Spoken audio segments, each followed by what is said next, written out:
Something caught my eye is you had a book that said UMMO. By the way, the movie you were shooting. 11-11-11. It was the one time in my filmmaking career that I went down a rabbit hole I couldn't pull myself out of. I wanted a really unique looking house. And then I was going through the location library and I found this house and I said, that house. And they said, no, not that house. And I said, no, that house. You go on what's called location scouts. There's about 20 or 30 people. You're in a bus and they're all kind of whispering to each other.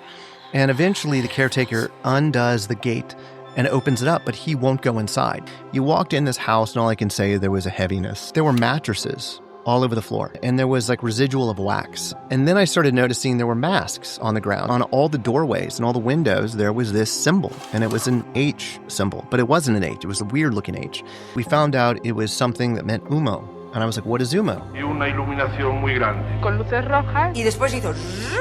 Ramoncín, por favor, ¿has visto un ovni alguna vez? Sí, sí. In the 1960s, these mysterious letters, and 70s, started popping up around Europe, but especially France and Spain. UMMO was apparently an extraterrestrial planet that exists, 14.6 million light years away.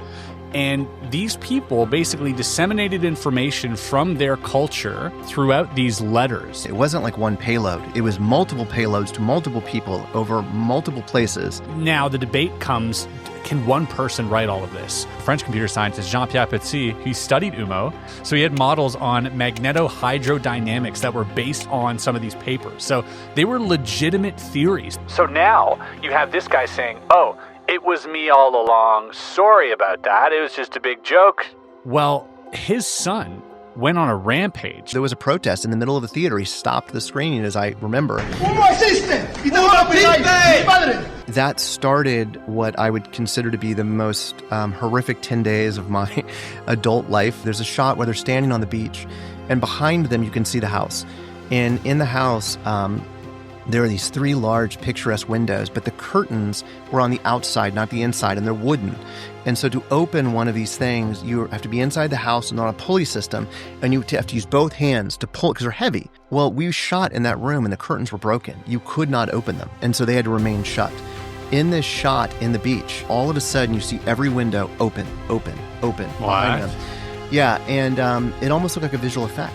There was a small window, is all I can say, with an H over it. Asked my assistant, I want to know what's on the other side of that. And he broke in the wall. It was a room, and inside this room there's an altar. The previous owner of the house was in the middle of a divorce. They were sharing custody, and he buried her body in the house. Hey, just calling to report a sighting. About 2 years ago in October in Tennessee, Crossville, I was riding my motorcycle and came over a hill, and I looked up over the tree line right in front of me, a mile away or so.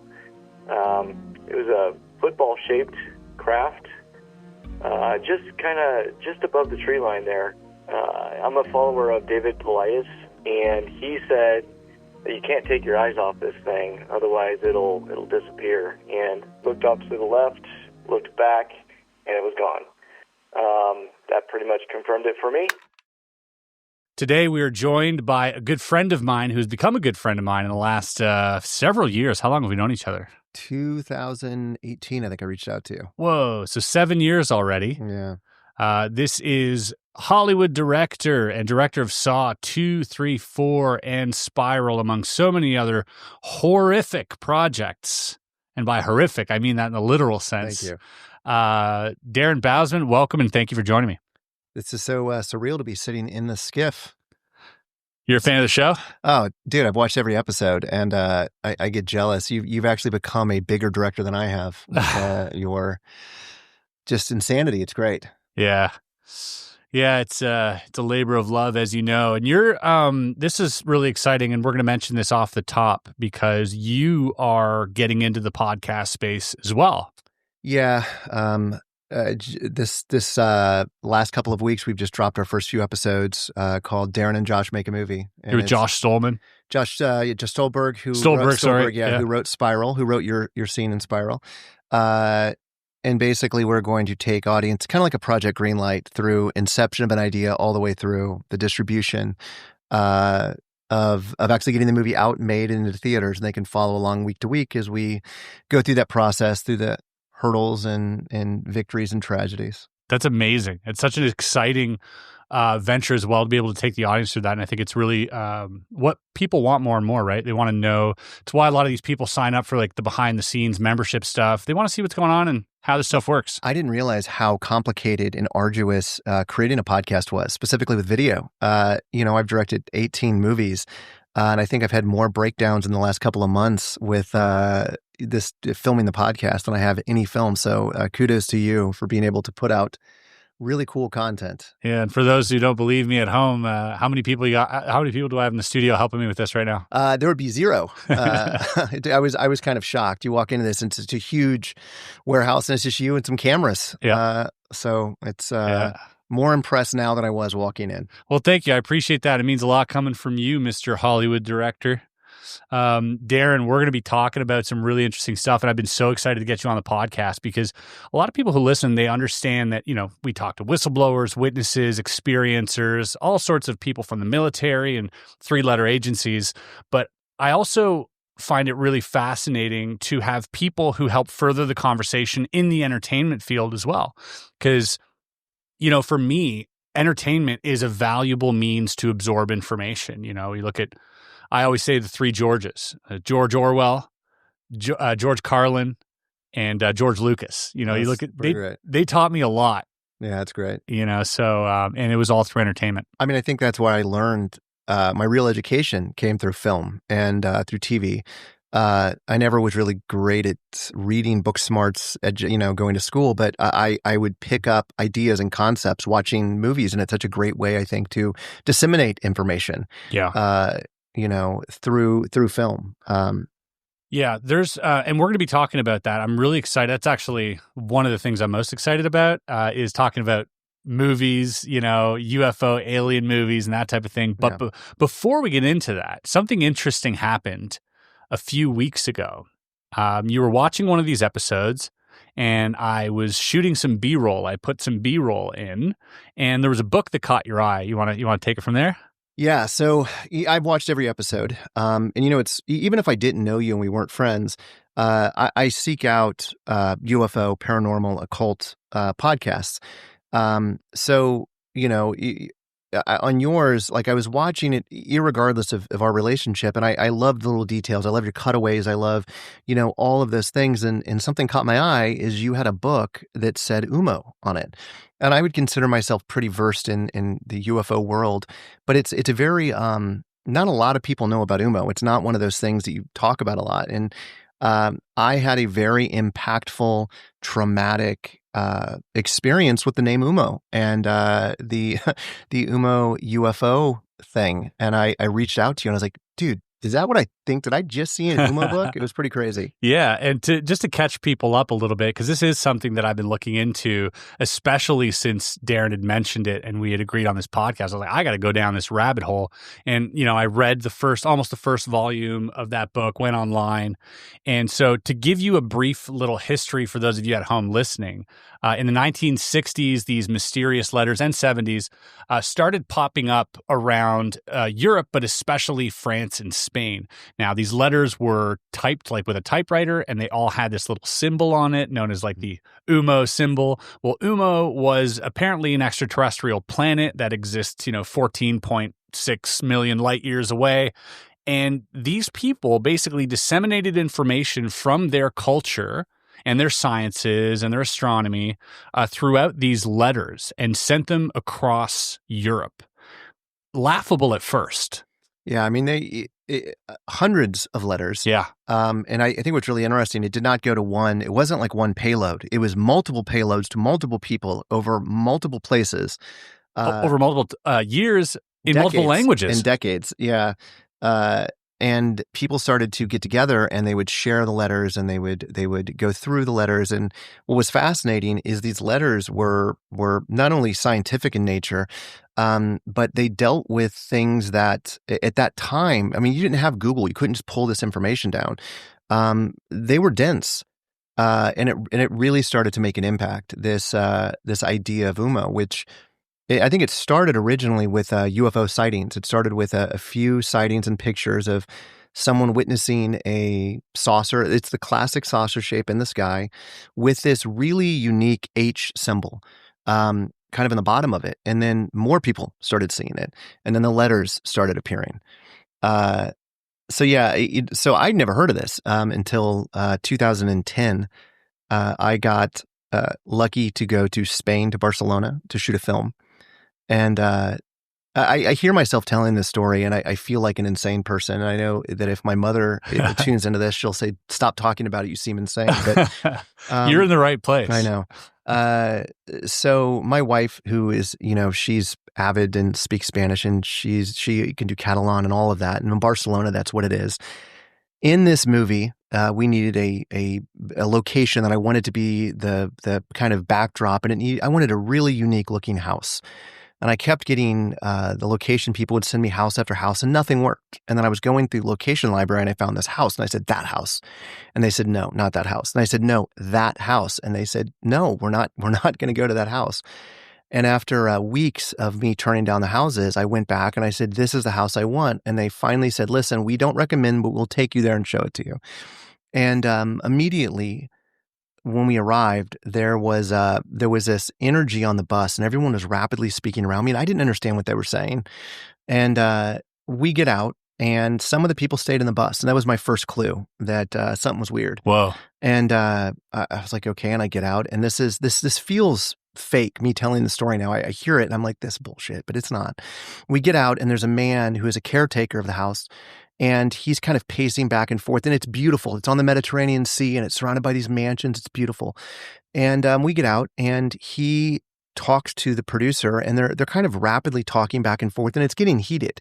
And I'm seeing the crew. You go on what's called location scouts. There's about 20 or 30 people. You're on a bus, and they're all kind of whispering to each other. And eventually, the caretaker undoes the gate and opens it up, but he won't go inside. And we see him standing out there, and he's smoking. He's like chain smoking. And now I'm seeing more of the crew that are not coming through the gate. Maybe, 18 of us went, and there was about 6 or 7 of us that stayed behind. And we get in, and I didn't notice it at first. They opened the door up, and there was like a weight. And by the way, at this point in my life, I've never experienced anything supernatural. I've always wanted to, but I can say I've never seen anything, never felt anything. You walked in this house, and all I can say, there was a heaviness that hit you. And the first thing that was kind of weird is the house was empty, but there were mattresses all over the floor, mattresses in every room, and there was like residual of wax. And then I started noticing there were masks on the ground, and it very much looked like a eyes wide shut party. And I was like, all right, whatever. Like people do that. Is that why people are not coming in? But then I started noticing on all the doorways and all the windows, there was this symbol, and it was an H symbol, but it wasn't an H. It was a weird looking H. And we walked through the house, and I noticed the H's, but it didn't really click with me. And I leave, and I say, that's the house I want. And they try to talk me out of it again. And now I'm starting to get upset because why is this production company trying to talk me out of shooting here? I had my wife come back the next day. They were doing another walkthrough. This time it was with what's called G&E or Grip and Electric, where they had to figure out where they were going to put the trucks and pull electricity. And I wanted my wife to go because I wanted to know what they weren't telling me. And in the bus, Laura's like leaning over to me, and she says they're talking about this cult, and everyone doesn't want to be disrespectful. They don't want to do these things because of this cult. And I said, what cult? So we get there, and there is a prominent H over the front door. And no one wants to go past it. That no one wants to open the door. No one wants to touch the H. And we found out it was something that meant UMMO. And I was like, "What is UMMO?" And they said, "Oh, it was a Spanish thing. It was, some people still revere it and they believe in it, and it's not considered polite to move it." And my wife, and this is, walks up to it and pulls it down. And I think she called them something. She said, "You guys are a bunch of wussies," and takes it down and throws it kind of on the ground. Let's cut to 24 hours later. My wife is in a hospital. She's hallucinating tremendously. She ended up being bedridden for about 5 days. Whoa. That started what I would consider to be the most horrific 10 days of my adult life of just insanity occurring in and around us, where we removed all the H's in the house, and we started finding things in the house that didn't make sense. Did you keep any of those? No. Oh. There are videos online. It's downstairs. Oh? Yeah, so here's what I want you guys to do, and I'm serious about this. I am very superstitious. I don't want any cold stuff here. Get the cold, get that humo stuff and get it out of here. Now, while this is all happening, I'm sending footage back to the distributor, and they think we're setting it up. And they literally said, is this a publicity thing? And I'm like, no, this is all right now. What you're seeing is real. Now, over the course of the 3 weeks we were in the house, we probably lost a third of the crew members that quit. No way. We had one that was pushed down the stairs. It was the second AD who broke his ankle. Tim, have you had any crazy experiences here yet? I have not been harmed, I'll say that, but that's miraculous seeing as even our camera woman right now went through her own bit of violent illness when she walked in the house. Then we had a broken foot, we had a severe head trauma twice. Two severe head traumas. And a bit of loco-ness. One of the associate producers quit. The continuity person, who is my right hand on a movie, a continuity person sits with the script, and they make sure that I am not forgetting lines in the script. And if someone's holding a drink in the right hand, the next take, it's not in their left hand. She began to have hallucinations and get physically ill. So this is about maybe the 8th or 9th day that we're there. And I start thinking, I still am not going supernatural yet. There's got to be a logical explanation for this.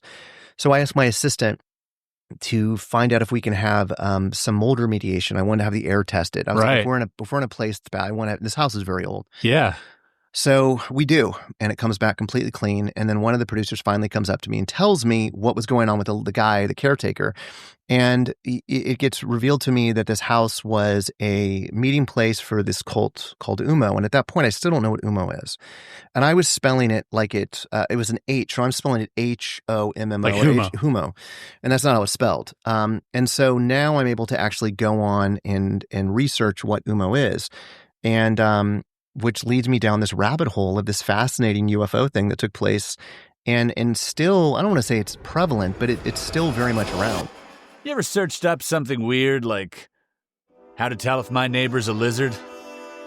And suddenly your inbox fills up with spam and your phone starts ringing from numbers that don't exist? Well, yeah, that's data brokers. These companies collect and sell your personal info, your name, your email, shopping habits, and even your address. They basically package you up and auction you off to the highest bidder.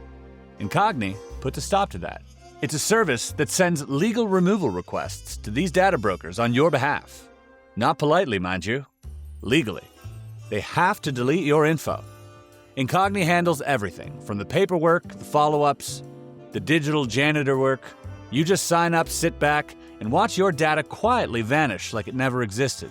So if you're into aliens, conspiracies, or just don't want strangers knowing what brand of socks you buy, this is essential.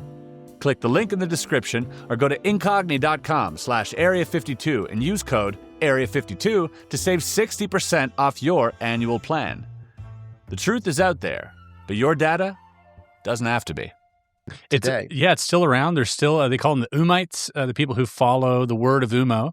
And for those of you wondering at home, being like, well, how? I mean, obviously, this is just a hoax, right? You're thinking at home, this is obviously just a hoax. But to give you a little bit of context here, I'll just read a few things that have come to light with these documents. And so the letters included diagrams also of these spacecraft, advanced theories of physics, and even philosophical commentary. They run through the language, sociological things, cosmology, absolutely every aspect of their civilization. And what made them different was the consistency and complexity of these letters. So these letters across the board didn't cancel each other out. So if this was a team of people, which a lot of people suspected it was because of the vast reaching sort of knowledge that was, put into these documents, you would have to expect it's a lot of people. But they had concepts in there that weren't even theoretically out there yet in terms of physics. So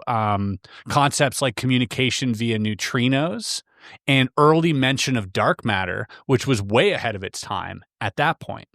And some of the stuff mimicked cutting edge theories years before they were widely accepted, loosely resembling string theory, neural networks, and multiverse structures. So, if you're a layperson reading this stuff, I tried to.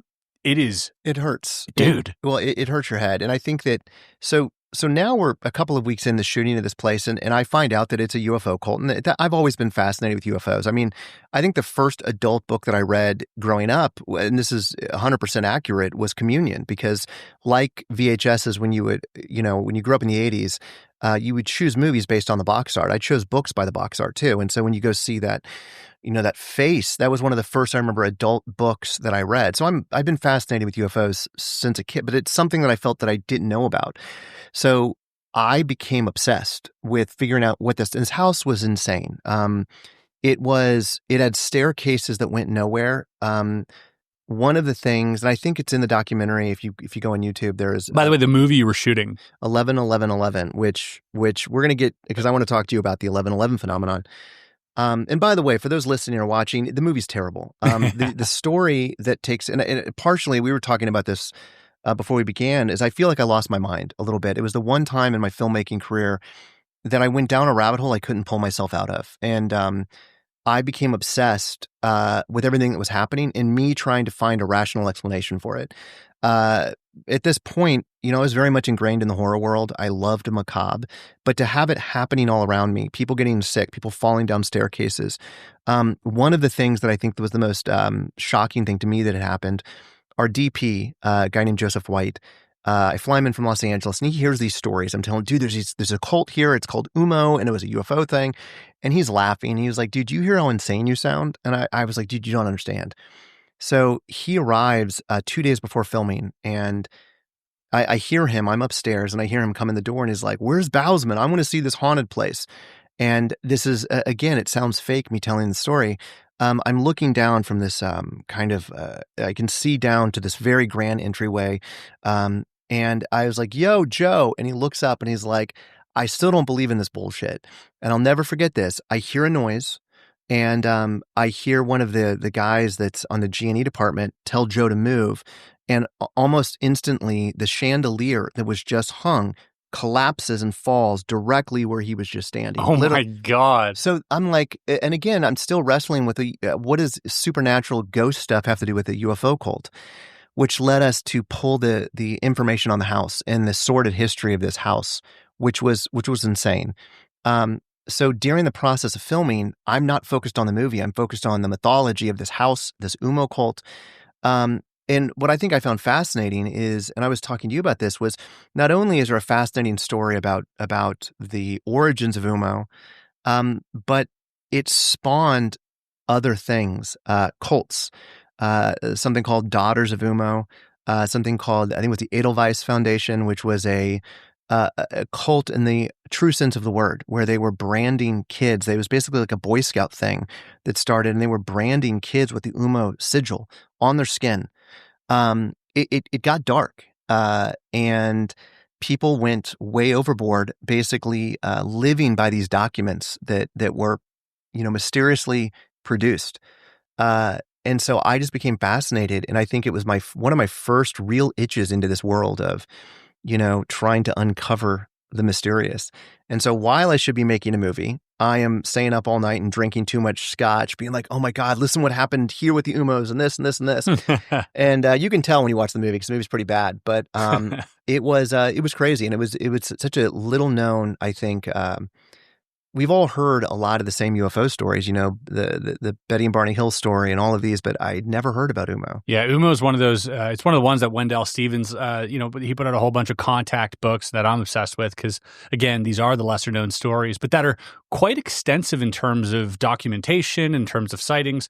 There's even a sighting, I think in 1989 in Russia, and the name eludes me right now, but in Russia, it was witnessed by children and a police officer. So a police officer and a bunch of children witnessed this craft come down. The doors open up, and the toaster man. Yeah, there was like this robotic sort of toaster, and that sort of toaster man, you know what that was? Mm-mm. That was because apparently the person dressed up as a human would use that to destroy the clothes. So it was like a shredder that followed him around. And then there was this giant sort of three-eyed being with the symbol of UMMO on its torso. This being here. Well, check that out. Oh. You're a fan of ephemera. I am. That is, and this is what I think I find so fascinating about this case is I'm fascinated with religion. I'm fascinated with the occult and the esoteric, and I think a lot of it has to. You can start it right here with the research of UMMO. There's a large section of the population that are convinced 100% it was a hoax because the man. Jose Pena on his deathbed basically admitted to it, and he said, "I did this. I wanted to do an experiment to see that our belief could we convince a population to believe in something just based on faith. We're going to put these documents out."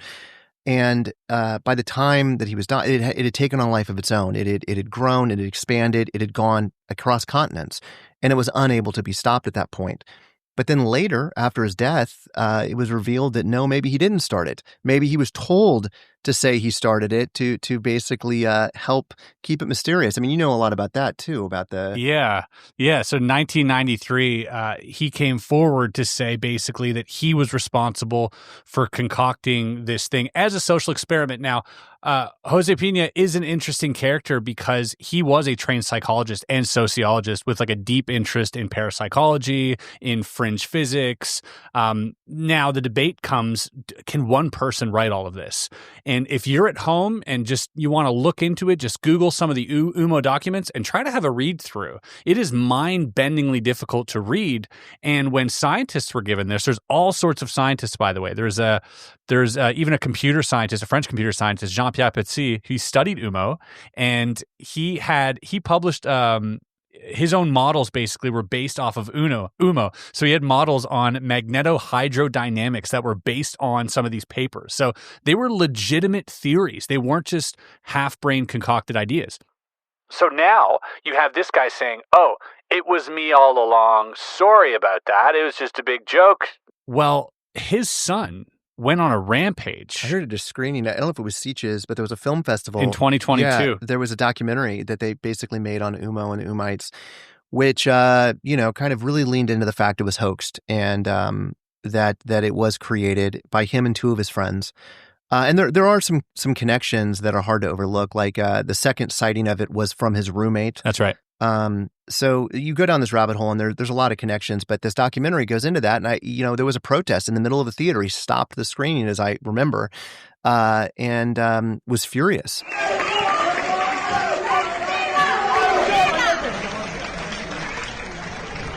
UMMO existe. Y tengo la existe. Padre, no somos lo suficientemente inteligentes.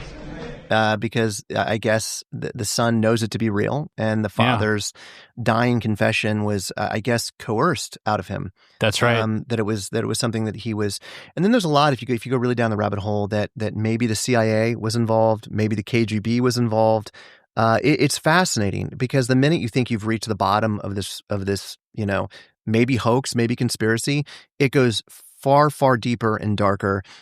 Mentioning these kind of side cults that stem from some of the kind of mythology that these papers purported. Yeah, and these papers had enough in them to where if you fully read through all of them, you too could be convinced that they're real. Really smart people read through these papers and they got together. So there are these houses that existed back then where people would get together to try and decipher collectively as this sort of group session these papers. And but then you run into a house like this that you're describing, and you said something interesting to me about the beds in the direction they were facing.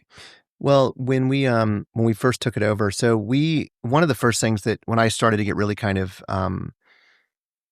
I felt I was being punked. I felt that I was being screwed with because here I am as a Western director that's coming over to this country making a movie there. I felt that maybe they were screwing with me. So I had a lot of documents pulled around the area and to try to find out the ownership of the house. It sat empty for a long time before we went in there, and it was rented out. There was a lot of things that people would rent it out for events, but it looked like Eyes Wide Shut party, but all the beds in the place were facing east.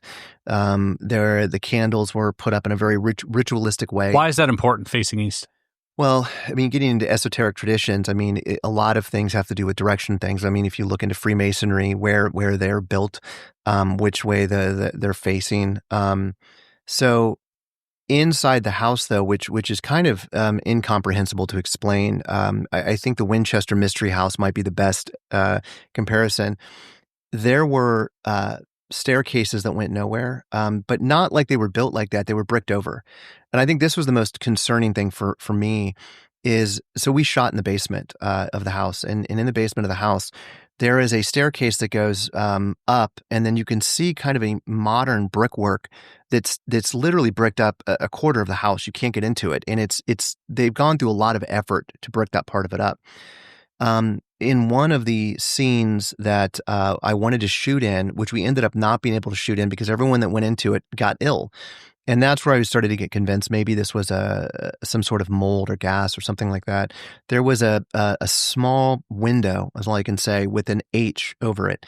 And I asked my assistant, I want to know what's on the other side of that. And he broke in the wall, and you can see it online.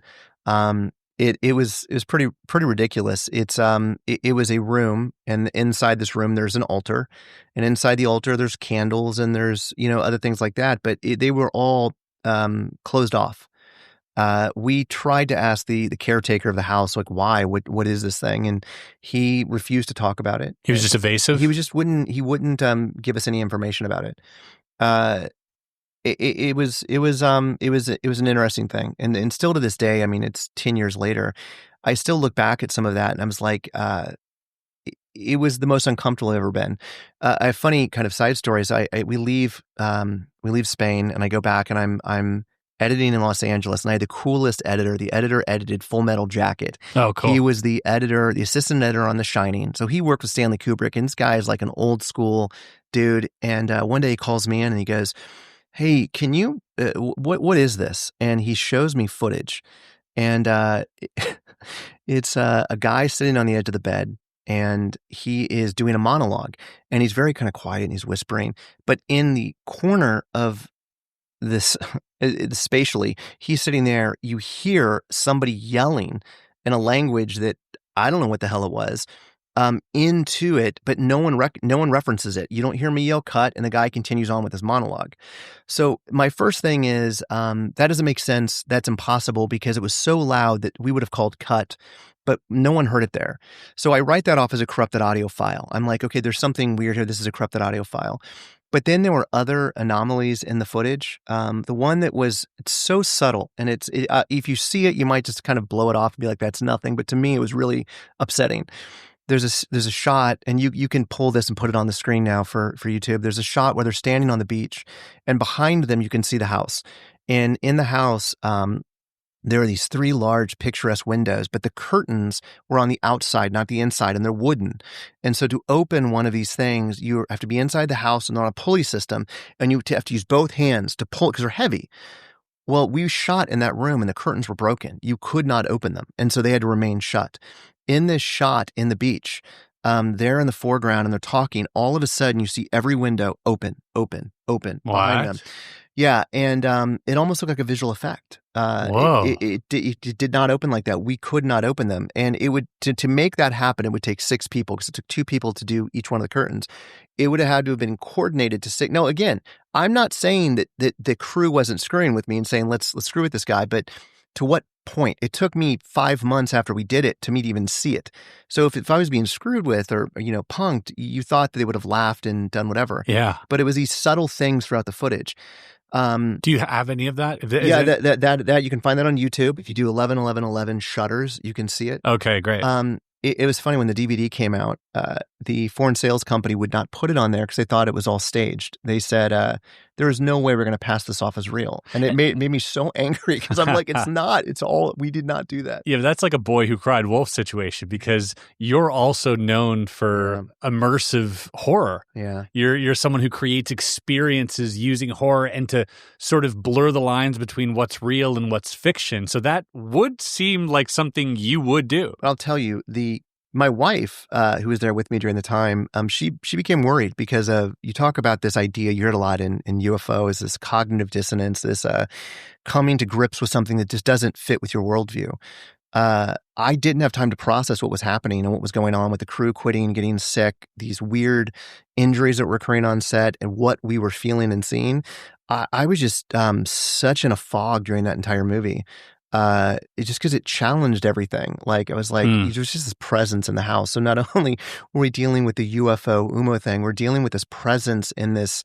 And then there is a story that goes with the original owners of the house that was eventually uncovered, which the previous owner of the house was in the middle of a divorce.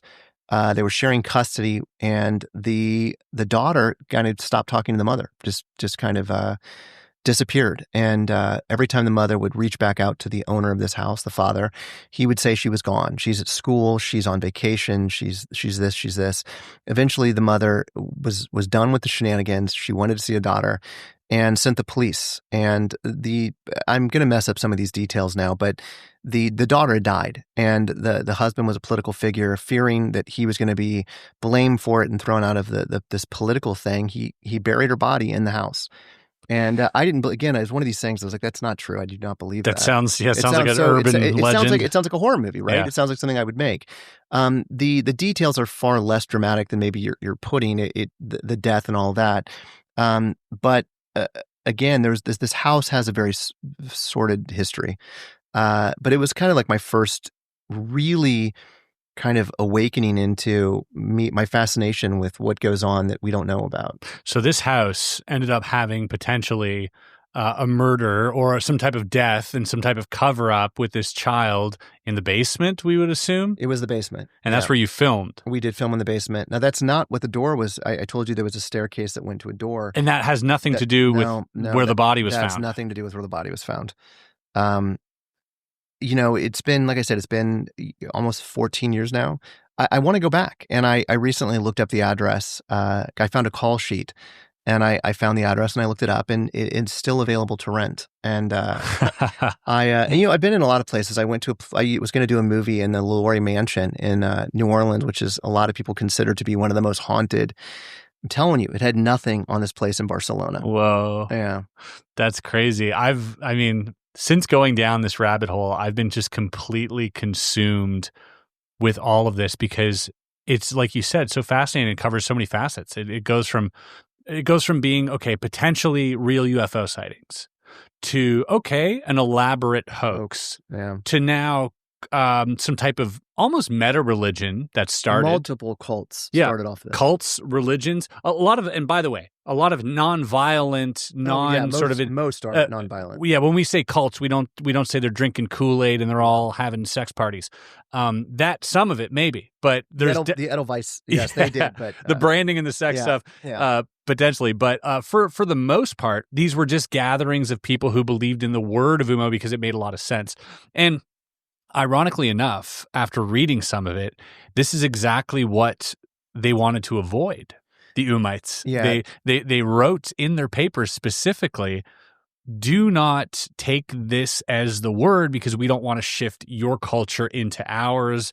We're just here to observe. If I remember correctly, in the documentation, it was very much against a cult mentality. Yeah. It was the opposite of that. And I think that's what I find so fascinating about belief in religion is that, if you are to believe that it's a hoax, it had gone past his ability to stop it, that people had found a way to live with it and really believe in it and make it a way of life, that even when it came out publicly that, hey, this guy made it up, it was an experiment, people didn't want to hear that. They wanted to believe. And the fact that after he admitted to doing it, letters were still surfacing. They were still being sent for quite a while. But the tone had shifted a little bit. It had gotten a little bit more serious from the UMMO. There's all sorts of really interesting stuff. I was telling you earlier, they had this whole cipher, which gave you directions to basically a end of the world bomb shelter, because in the 70s there was some tension with Iran and Israel, and that during those tensions, apparently the UMMO got signaled that they were at a 26% chance of nuclear war, and that was enough for them to leave. But they'd given instructions on where to go in case this happens. Now, these encoded instructions were never really fully deciphered. I ran them into AI, and I got the answers back, which is super interesting. I gotta say though, is spooky as the story is, if you want to have a good laugh on UMMO, if you ever go down the rabbit hole of the UMMO language, it is quite possibly the most hilarious, funny, ridiculous, and it's all about tone and inflection, but the words are all the same. So it's like UMMO, UMMO, UMMO, ouya, ouya, UMMO, UMMO. And I thought that was really funny. I actually stumbled onto a UMMO music channel. Because there are people that still very much believe in this, and it's who they are now. And there's UMMO music.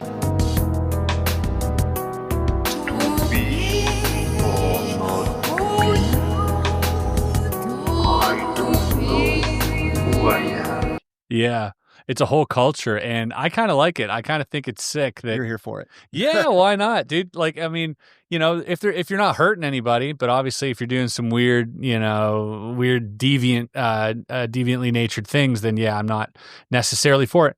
But I think it's just so interesting. Plus, you're someone who has this fascination with not only horror, but the occult. You've been just absolutely consumed by the occult. I guess it's one of your driving factors into what it is you do for a living. Can you maybe tell me, as someone who's not super versed now, I have a book here actually, Sex and Rockets, the Jack Parsons story. I've been looking into him, fascinating character. But before we touch on that, I would love to get your sort of origin story and what brought you towards the occult. Well, I'll start off by saying I'm very much an armchair occultist, and it's a funny story, I guess, because you are a part of my occult journey. I've used my quasi C-rate celebrity fame to meet people that I like or admire, and that goes from musicians to actors to magicians. Sleight of hand, and it started with sleight of hand. I became friends with yourself and Penn and Teller and Danny Garcia, and you guys all have the ability to take a deck of cards, 52 pieces of paper and plastic, and do incredible things. And you can create a moment out of those 52 things. Now, if you hand those cards to anyone else that doesn't have that knowledge, they can't. They can stumble around, but you have the ability to control an entire room because you have knowledge that not everyone else has. You have methods that not everyone else knows. Hey guys, hope you're enjoying the podcast. I just wanted to remind you that our MJ12 collection is still available at area52.shop. This is some of the highest quality merch that you can get. We worked on this in-house for the past 6 months. This is not a drop shipment. Everything ships out of my warehouse. So if you want to support the channel and cop yourself some really cool Majestic 12 merch, check it out, area52.shop. And I became fascinated to learn how you were doing it. I became fascinated when I see Danny Garcia do something that to me breaks my brain. To be fair, Danny Garcia breaks my brain as well. I just had this thing that I couldn't sleep at night because it didn't feel real to me. I knew it was a trick, but it didn't feel real. So I started collecting magic books, and I wanted to uncover the secret. And the best example that I can give is that my kind of quest of esoteric knowledge or occult knowledge, that's all it is. I mean, occult is just that which is hidden. That's what it is. It is uncovering things that aren't widely known and understanding the mechanics behind them. In the same way that once I read a book on magic, I have, when I say magic, sleight of hand, I can start to understand what you're doing. Not that I can do it, but I understand it. I understand the mechanics behind it. But you create magic with cards, real magic. I'm talking magic like Jack Parsons magic, because you can get a group of people together that are strangers, and you can do a trick, and you can create laughter and emotion and amazement. Alchemy. Exactly. You have changed something. Who cares that you're using sleight of hand? It is still magic. That is magic. And I became fascinated with that. So part of it started there. The other part of it, I'm a poser. I always feel like I have imposter syndrome. So I am a horror director. I've made my career in making horror movies, and I wanted my office to feel like that. So when I first started out after Saw 2, I had a spooky looking office, and I had spooky skulls, and I had spooky, scary looking books and spooky candles, but they were all fake. It was all stuff you would buy at like Spirit Halloween. And as I started to get more money, I started to replace those spooky things with real things. So I remember the first thing I did was I had all of these spooky books and they're plastic, they're things you would buy at a Halloween store. And I was like, this is cheap. When you come into my office and you turn the lights on, it's cheap. I want the real book. So it started with Magick sleight of hand books. So I started buying Professor Hoffman, which are like, if you're a magician or a sleight of hand person, Professor Hoffman is like everyone knows who he is. Tricks with cards. Exactly. Yeah. So I started replacing all of my spooky looking books with magic books and books on parlor magic and all of that. So now when you go into my office, it's this old Victorian looking bookcase with all these books in it. Then I started replacing my scary books like Frankenstein and Dracula with real books of that. Then that led me into realizing how fake I'd been my entire career, because I'd made a bunch of movies on religion and the occult, and it was all bastardized Hollywood ideas of the devil and things like that, and that's not what it is. So it started with, after I had my magic books and I had my original Frankenstein books, I started getting esoteric knowledge books. And Manly P. Hall, as an example, he's one of my favorite esoteric thinkers. I started getting his books because I liked the way they looked. So I say I'm a poser. I like the covers. I like the images on them. And then I started reading them, and it just made sense to me. Things in it made sense. It was philosophy. It was ways to look at life. And then it became a conversation piece. I realized when people came in my office, they're like, I remember one of the books I had it's a Manly P. Hall book called Anatomy of a Man. And there's a naked picture on it, and it's old, and it's when you come in, you're like, what is this?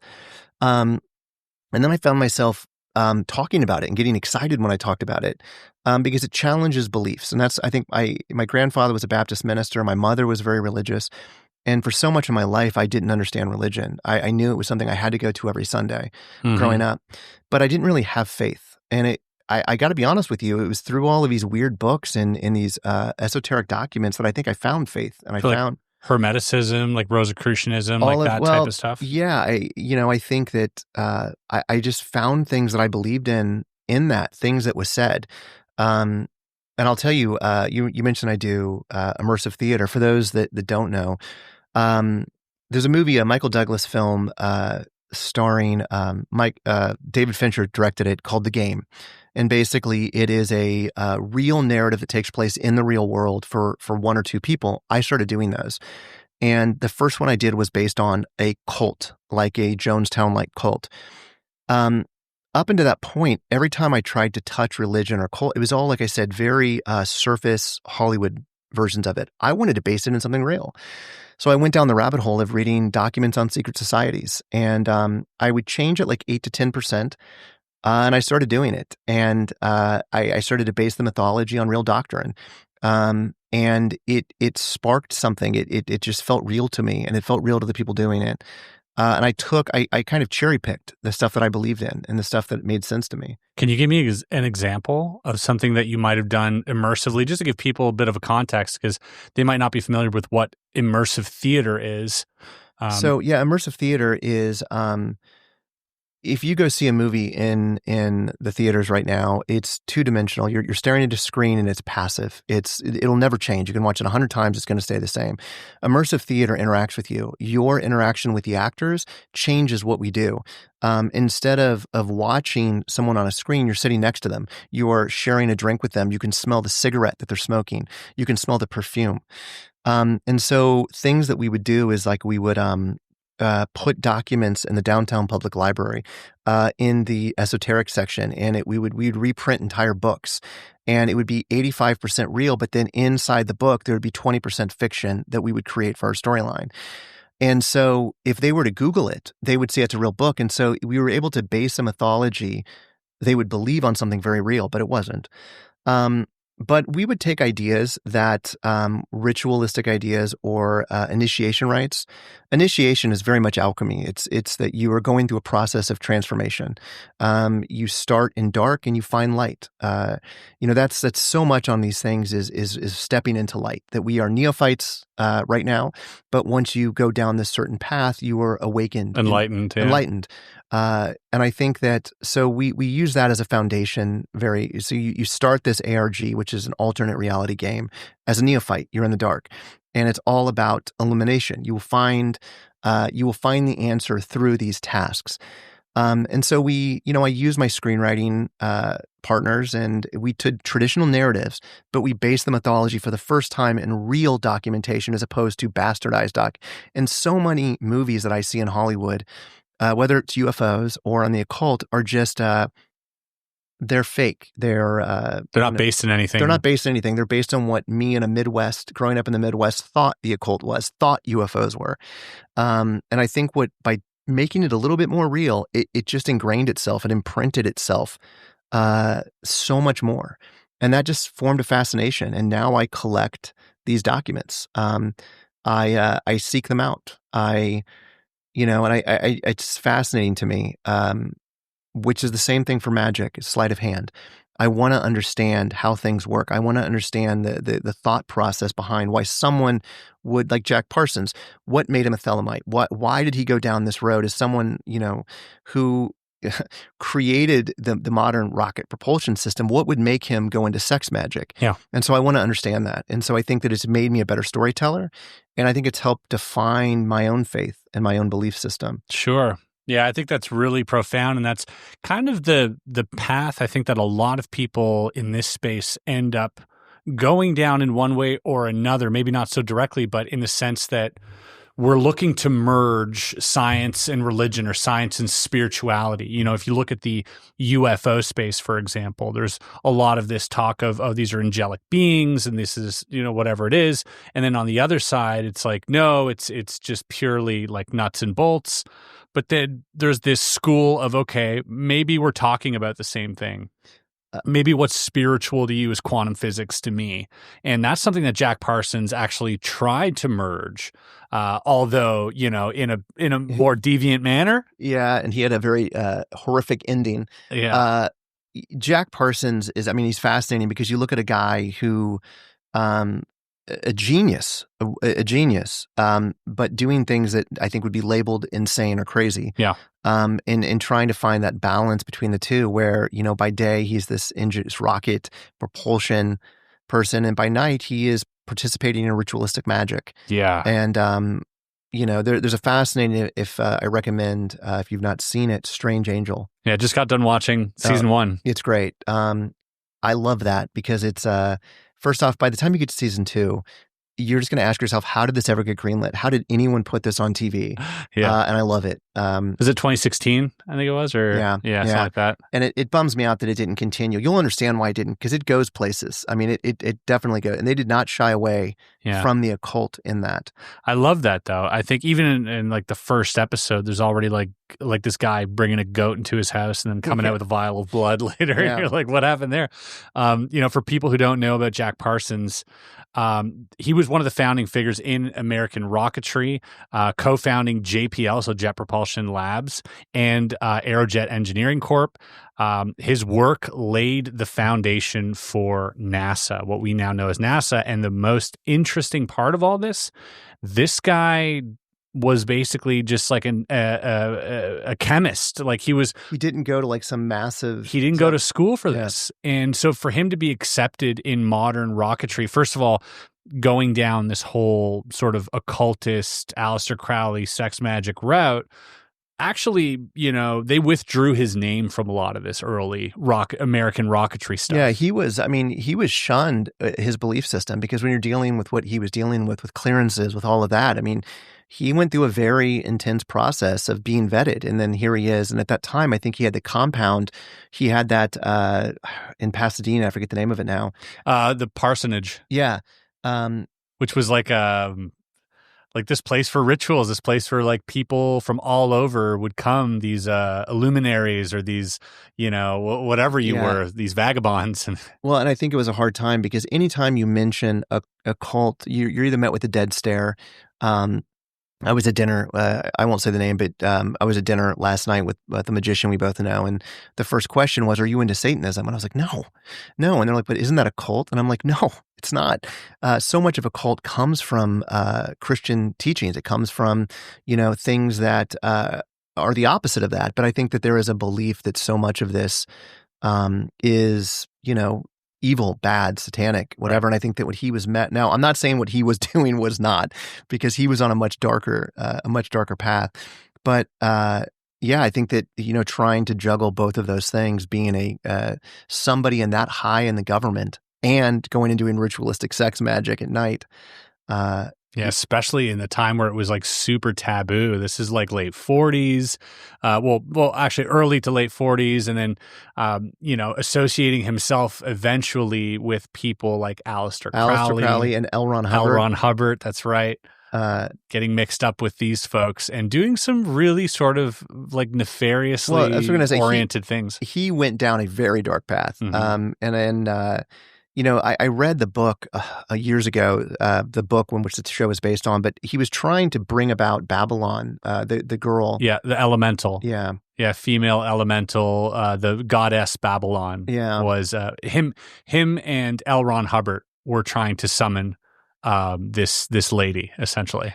I had such a worldview shift. And then he did, by the way. Yeah, and then he blew up. Yeah, but he did end up like summoning he supposedly summoned the devil. His girlfriend showed up. This like beautiful redheaded lady who showed up. What was her name? Marjorie Cameron. Sorry. His very early on in his life, I think early teens, he felt he summoned the devil, Lucifer, in his room, and that's what got his fascination into the occult. But for me, he was practicing. He was going through and doing these rituals and doing whatever. I am so just fascinated with learning in the same way that I wanted to understand in cardistry how to do a double lift or to do whatever. I wanted to understand it because it gave me a new way of thinking. When I learned magic or went down that rabbit hole of, and I say magic, the sleight of hand, it changed the way that I approach problems. It was a problem. So I think as a magician now, when I'm doing a movie, when I'm doing a saw trap example, here's one I can explain it. We wanted all the saw traps to be practical. I didn't want to use visual effects. So we would design them in forced perspective with mirrors. I learned that through magic thinking. I wanted to understand this whole kind of idea about esoteric thought because I wanted just to think differently. And I think that so many people are so close-minded to whatever they grew up believing. Mm-hmm. I grew up in the Midwest. I grew up in a Lutheran household. My grandfather was a Baptist minister. So I had this kind of sheltered view of the world. I've been lucky enough to travel the world with these movies, and I just recently went to Saudi Arabia, and I had a very sheltered view of Islam. And then I go there, and I'm like, oh my gosh, it's this, it's this, it's this. And my whole, mentality of that culture shifted. And that's why I think I'm so fascinated with all of this esoteric thought is it completely shatters all of these preconceived notions and open my mind up to believe and accept a lot more that I maybe wouldn't have believed or accepted if I did not read that book. Yeah, and a lot of these ritualistic things that we bear witness to at a young age. I was raised Catholic as well, and eating the body of Christ, drinking the blood, like these are things that seem fairly normal as a child, and as you grow up and kind of have a removed sort of sense of what this is, a bird's eye view, if you will, of what's going on. And I had that happen to me actually when I was in my early 20s, and at that point I was still kind of practicing religion a little bit. And I would go to church with like friends and stuff. And at one point I was at a baptism, and it was a Catholic baptism. In walks the priest, but like dressed in like these golden robes. He had a scepter, and like following him were these people with like this smoke, and everything was gold. Somebody was holding a big golden book. That is a ritual. You were going to a ritual. That's right. And I'm watching this stuff, and it's kind of like hitting me now because I had gone every Wednesday night. We'd have like prayer night, and there was music. It was beautiful. Like people would congregate, and they were all lovely, and everyone was really nice to each other. It was all normal. But then I started to look at it like, whoa, what's going on here? And when they baptized the child in this giant, like a stone basin, an altar. Yeah, and they put water, and I remember there's a lady. This always stuck out to me. They go to put water on the child's head, and it kind of only grazed the child's hair. And then he went on with his thing, and a lady in the back goes, "You didn't get him, right?" And I'm thinking, surely this is only symbolic. And then he's like, oh, and then he puts more, and now it's in the baby's eyes. The baby's crying and everything. And at that point, I was like, wait a second. Is this symbolic or is this literal? And that really shifted how I see all of this. And I'm like, this must be symbolic. And if it's symbolic, surely we don't need all of this. We don't need all of these, bells and whistles if it's just a mind state, right? But for me, yeah, that really showed me that even the things that I was, like you're saying, really accustomed to and never really questioned, all of a sudden from a different perspective seemed occult, seemed a little foreign to me. So much, I think that I'm in a unique position being in Hollywood and getting to work in movies, seeing how much the esoteric thought is ingrained in certain things. Some of my favorite, I love graphic novels. Some of my favorite graphic novels are written by some of the biggest occultists, Alan Moore, who most people would know from Watchmen, from Hell. This guy is a true magician, esoteric thinker. I remember I listened to one of my favorite books is something called The Invisibles, which is very much based in like esoteric thought, but it's a graphic novel. He had a YouTube video off a lecture he wrote for a book called Disinformation Guide of the Occult, I think is what it's called, where he talks about chaos magic. And things just clicked for me in those, like the words they were saying, ideas that they had. And I realized how much of our life is a ritual or magic. The idea of saying I love you to me is magic, because you can say I love you to someone and those words change that relationship with that person. So you've put an intention out there, you said I love you, and now all of a sudden your relationship has changed with that person. These little things I never thought of before. So things just started connecting for me that never did before. How much of what we do is ritualistic. I mean, you just went through, imagine that same thing of a Catholic church, but put it in a dark underground cave, and that same thing, all of a sudden that becomes satanic, that becomes whatever. So much of it, of society is... And that's a good point. I mean, even, we would, there's this, I don't know if there's any truth to this, but it sounds true. But when we spell things, right? Yeah, it's an actual spell, you're casting, you're saying, hey, go outside, and I send this letter across the world, and the person who reads it then goes outside. You have said something and they've done something. You've created You haven't action. even said it. You've just... But that is an action. So that, and I think that's something else that I found fascinating was this idea that magic is just something that you don't yet understand. So if you go to a caveman and hand him a lighter, that's magic. But when you actually understand the mechanics of it, it's not. I always find that fascinating because I've looked at things as a kid and I was like, oh my God, that's magical. And then I learned them and I'm like, it's not magic, it's this. So how much of these things that we hear about or read about is just, I forgot who said it, but it's just magic is science not yet defined. Arthur C. Clarke, any sufficiently advanced technology is indistinguishable from magic. Exactly. And I just wonder how many things like that we see that soon will no longer be magic, it'll be science. There was a book I just got it. It's amazing. It's huge. I mean, you can't hold it. It's a Manly P. Hall. It's like the secret teachings of all ages. Yeah. Tashin just put it out. Oh, wow. And it is, I mean, it's this big. And basically it's like his grand opus where he went through every major secret society and esoteric and basically wrote these chapters on it. It breaks your brain trying to read it. I've read through some of it. It's very dense. It's like the UMMO papers. That's right. You just cry when you get through like a page. Yeah, but it's fun to open up. Oh, it's beautiful. I just open it up sometimes and I'm like, I'll start here. And it's just like a whole chapter on the pineal gland. And I'm like, oh, interesting. Yeah.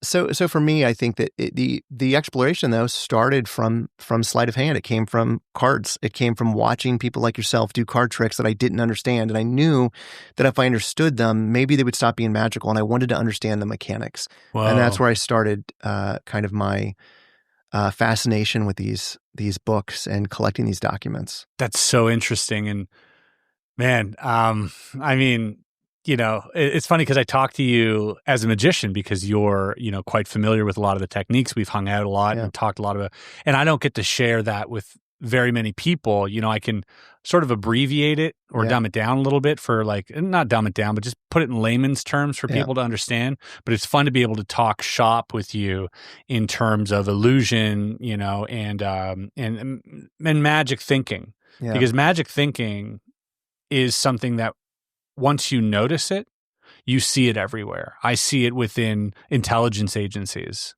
Well, 100%. And that's why I think that my education, I've had 2 educations. I had the one where I went to school when I was in my 20s, and I consider my midlife education. And the midlife education with sleight of hand into what I'm doing now with these books, it's completely reframing how I approach any situation or how I think about them, including how I make movies now. We talked about this at lunch, but part of magic is it's an intention. When you are going to cast a spell, when you're going to do something, it is an intention you're trying to put out. As a director, I want to affect an audience. How do I do that? Through a series of images and sound. And I have the ability to move them, to scare them, to disgust them, to upset them by moving pictures and images. Now I'm using tricks not only from magic, sleight of hand, but tricks psychologically that I'm reading about in some of these other books. And I think that it's fascinating. It feels like, again, I'm back in college with all this stuff, learning new things. That's amazing. I'd love to hear it. Yeah, I mean, once your mind is attuned to how magic kind of works, you'd think you'd get disillusioned, but you actually become inspired to create more once you're aware of these things. And but it is interesting too. I have a talk coming up at Sci Games, which is like the Olympics of, really cool what they're doing. Hakeem Isler, he's putting together this thing where all these people will compete in different psychic events, and I'm overseeing to make sure that they are, rigorous and you can't cheat them. And we're going to see if anything can be done. But during that time, I have a talk, and I'm writing it now, and the talk is about real magic, and not magic with a K, but kind of the fact that during magic performances, psychic events tend to happen. And magicians know this. If there's any magicians watching, comment below. Let me know about a miracle that you've performed, and let me know how often these things happen, because they happen more often than they should. And there is a relationship there with, Russell Targ as well, got into psi stuff. He was the founder of one of the guys at SRI, but he got into it through doing stage magic. And I just find it so interesting that my personal life has gotten me from magic with a C to magic with a K to magic with a K to magic with a J now. Ah, majestic. That's right. Yeah, the whole majestic thing. It all comes full circle. And so magic has been kind of following me everywhere. It is crazy. I'm watching the David Blaine special now. Do not attempt or do not try. Yeah. And what's I love that special, by the way. I do too. And I think what's crazy about it is I think we are capable of great things. All of us. If you don't believe you are, then you won't be. And I think that you look at David Blaine, who's doing these feats that seem completely unreal, but he's trained his body, he's trained his mind, and can do insane things. And I think that we all have that ability. And again, if you show that 50 years ago, that is magic with a K, what he's doing. And I think that, again, it's science that we just didn't have a name for then. But if you know how to do it, if you know, and I think that's why I used to always watch ghost hunting shows. Like I said, never seen one, but I always really love it. Why do certain people see things and other people don't? And I think a lot of it has to do with what you allow yourself to believe. If you're closed off to it, if you're like, I can't hold my breath for 6 minutes, and you're never going to get to that point in your life. I can't see a ghost. You're never going to have that. I can't see a UFO. I won't. Versus those that are open to the idea, I can hold my breath for 6 minutes. I'm going to train my body. I'm going to do whatever. Now this impossible feat becomes possible. I can see something that's, just outside of our perception. You've just described abracadabra. Yeah. I mean, I speak what I create what I speak. Exactly. It goes back to the idea of spells too. But I feel that there's such a cross section of magic with a C and magic with a K or a J. It is this, belief, it is this training, it is, and so I was really fascinated by what David Blaine has done and what he continues to do. I think I'm always fascinated, like watching your show, all of these things that 20 years ago, you would have been laughed out of a room. These ideas, these concepts of things that exist in the sky. Now it's mainstream. It is mainstream. It's on mainstream news sites on a daily basis. That to me, I think that soon we're going to realize how interconnected this all is. You mentioned it earlier, what, 1,000 years ago, they called angels or demons. Now we call UFOs or NHI. Yeah. I just feel that there's more of a connection here between the occult, the UFOs, religion. Oh, yeah. And you can even look at places like NASA who continue to this day, allegedly, to do sort of these ritualistic, albeit less,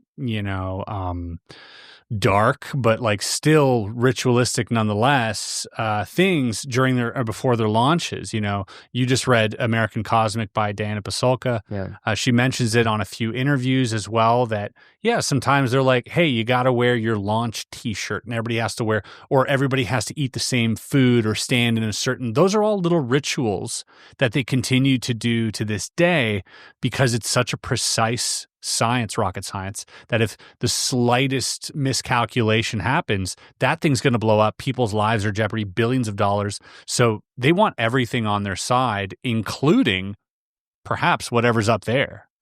Absolutely. I mean, you've got to look at, and again, it's less now, and I live in Los Angeles, which is it's a completely different environment and world than a lot of other places, but you drive down the street and you see churches. I mean, we were driving down the street and you have this beautiful church and you realize that how much of the population does have a belief. They have a faith in a supernatural presence and a being and something like that. I think that it's ingrained in us. It's indoctrinated from the very beginning of us being children. Ritual, belief in something that we cannot see. It's fascinating to me. Well, let's stop talking about the stuff we cannot see. Yeah. And a great segue into something that you saw. Now, you started telling me about this prior to the podcast, and I said, save it for the pod. I want to hear it. I want to hear it live. So I really do want to see something, and that's been my thing. I want to see some apparition. I want to see... I just want even though I can read these things and I can conceptualize them, I want that moment. I want that. I say that now until something appears and I have an apparition and I crap my pants. Crap your pants. I crap my pants. I had one moment, and I'm hearing all your stories on your thing, and I was like, what have I had? Then there is one. It's pretty, it was 4th of July weekend. I went to Kansas where my family is from, and I brought my son. I think he's 4 or 5 at this time. And we are out letting fireworks off, which are legal in Kansas, in the driveway of my parents' house. And above us, way above where the fireworks are going off, there is lights. I can't say they were in a triangle fashion, but they were definitely in a formation. And it's 4th of July, so of course I go to it's fireworks, it's something. And then I didn't say anything, and then I see my dad say, "Do you see that?" My dad's military; he was Army. And he goes, "Do you see that?" And I was like, "Yeah, I see it." And I pull my phone out and I aim my phone up at it, and it's not moving. And so my first thought was it could be like a military performance. It could be skydivers. It could be flares. It's not moving. What color were they? White. Okay. They were orb-like, but they were way above where the fireworks were. So again, I went to, is it a planetary thing? Is it a star cluster? And I have an app on my phone that you can like aim it up at the sky and see what it is. Nothing like that. But I'm still convinced, it's 4th of July. It didn't cross my mind at this point that it could be something else. So we keep letting the fireworks off and this thing isn't moving. It's there. And then I see, which I perceive it, that it goes from left to right, and I pull my phone out again and I start filming. Now I'm trying to zoom in, so I'm using the optical zoom on my phone. And it moves. It moves very fast, and it moves in a way that it should not have moved. My dad runs inside to get my mom, and I run, "Nancy, get out here, get out here." And now my son's looking up, and he's pointing, and I'm filming it, and it's gone. In my view of the phone, it just flies off. I take it down and I'm showing my mom, and it's on my phone. I'm showing it to her and I'm like, "Look at this." And I'm zooming in on the phone. So I'd already zoomed in on the phone. Now I'm trying to zoom in again. And now you're getting a little more clarity of it. The neighbors come over and we try to show it to them again. As I pull my phone out, it deletes right then and there. No way. Gone. And it to me seems so weird, because it wasn't like I didn't hit the delete button on the phone. And also there's recently deleted. So if something deletes, it should be in your recently deleted folders. Sure. The recently deleted folder is gone. So all the photos that I deleted throughout the last couple of days, just pictures of whatever, they're gone. So it was like the video did not even exist. And it happened so rapidly too. It was just the one thing that I was like, that was one that I can't explain. Whoa. It was so... And it happened right then and there. And it wasn't like my finger went over and hit the delete, but I would have to go into recently deleted to delete that as well. And then, when I told that story again, someone was like, oh, you're stupid. Like, how could that happen? And then I started realizing today, my son got in trouble at school. He's in summer school and he got in trouble. I disabled his iPad from my phone in here. That's right. Yeah, I disabled his iPad. And think about it. If there are NHI and there are things in our sky, how easy would it be for them to just hit a button? The same way that I turned my kid's iPad off and disabled it. He can't even turn it on. I have it so I can turn his iPad off. So I just started thinking now, like, how crazy really is it to believe that they could delete photos or make them blurry or whatever it is that they're doing? In the moment, I tried to rationalize it. I was like, well, maybe my phone ran out of storage, maybe whatever. But now, hearing and reading a lot of these other books, I mean, I'm sure they have the technology. It's not that surprising. It's not that surprising. Now, do they give a flying fuck? I apologize. You can beat that out. I can't imagine them actually going into my Verizon settings in my 5G and going in there and turning it off. But it's that idea, that thinking, how my thinking has changed about advancements. Like 20 years ago, 10 years ago, I couldn't have turned my son's iPad off. I can now. Yeah. So what are they capable of? And who's to say that that's they at all? It could be the military. That's right. Exactly. That's where my head goes. I know. That was close to a military base as well? Well, there's a lot in Kansas. Yeah. Okay.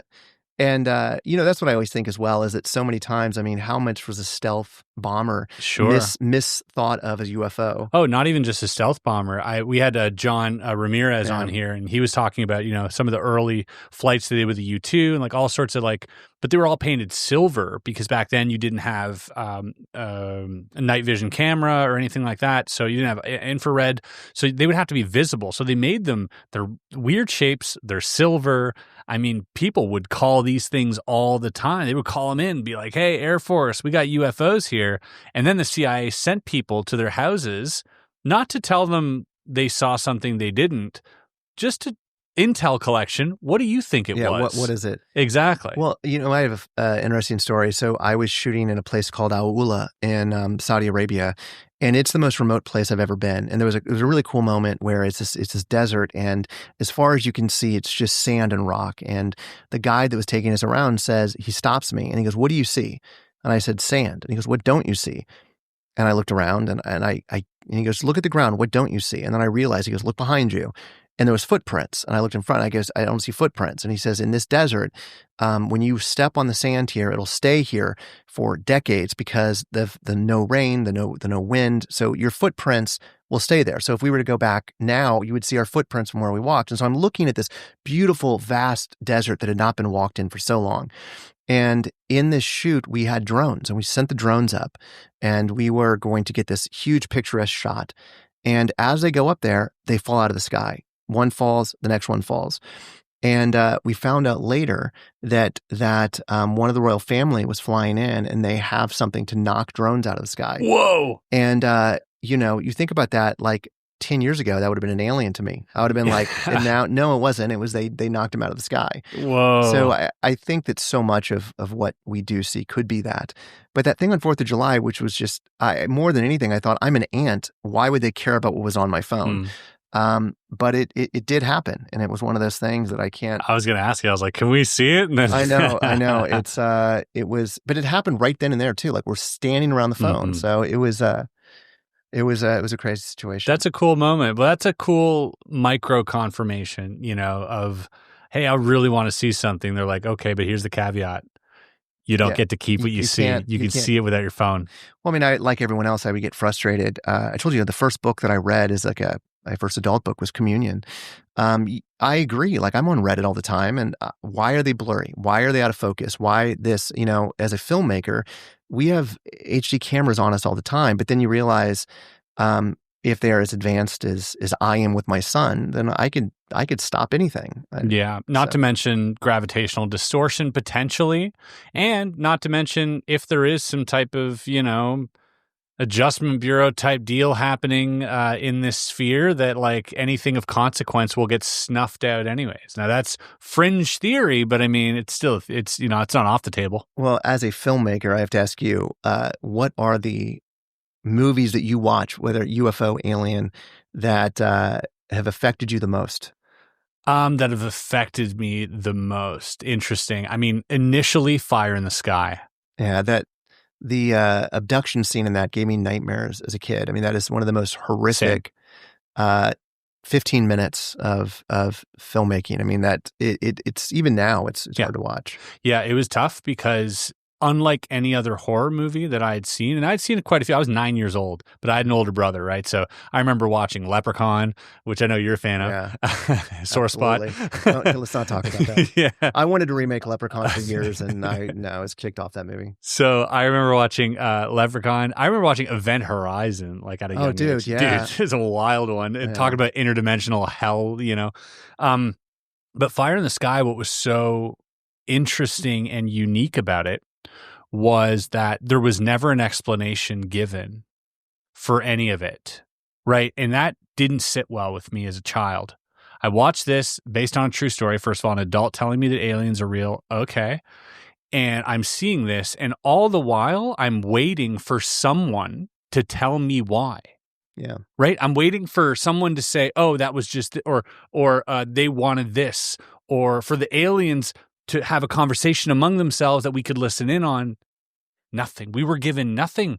They were just shoving stuff in his mouth and like opening his eyes and doing all these weird things to him and then dropping him off and leaving. And guess what? We never see him again. I'm like, what do you mean we never see him again? They don't come back? They don't tell us what? No, we never see him again.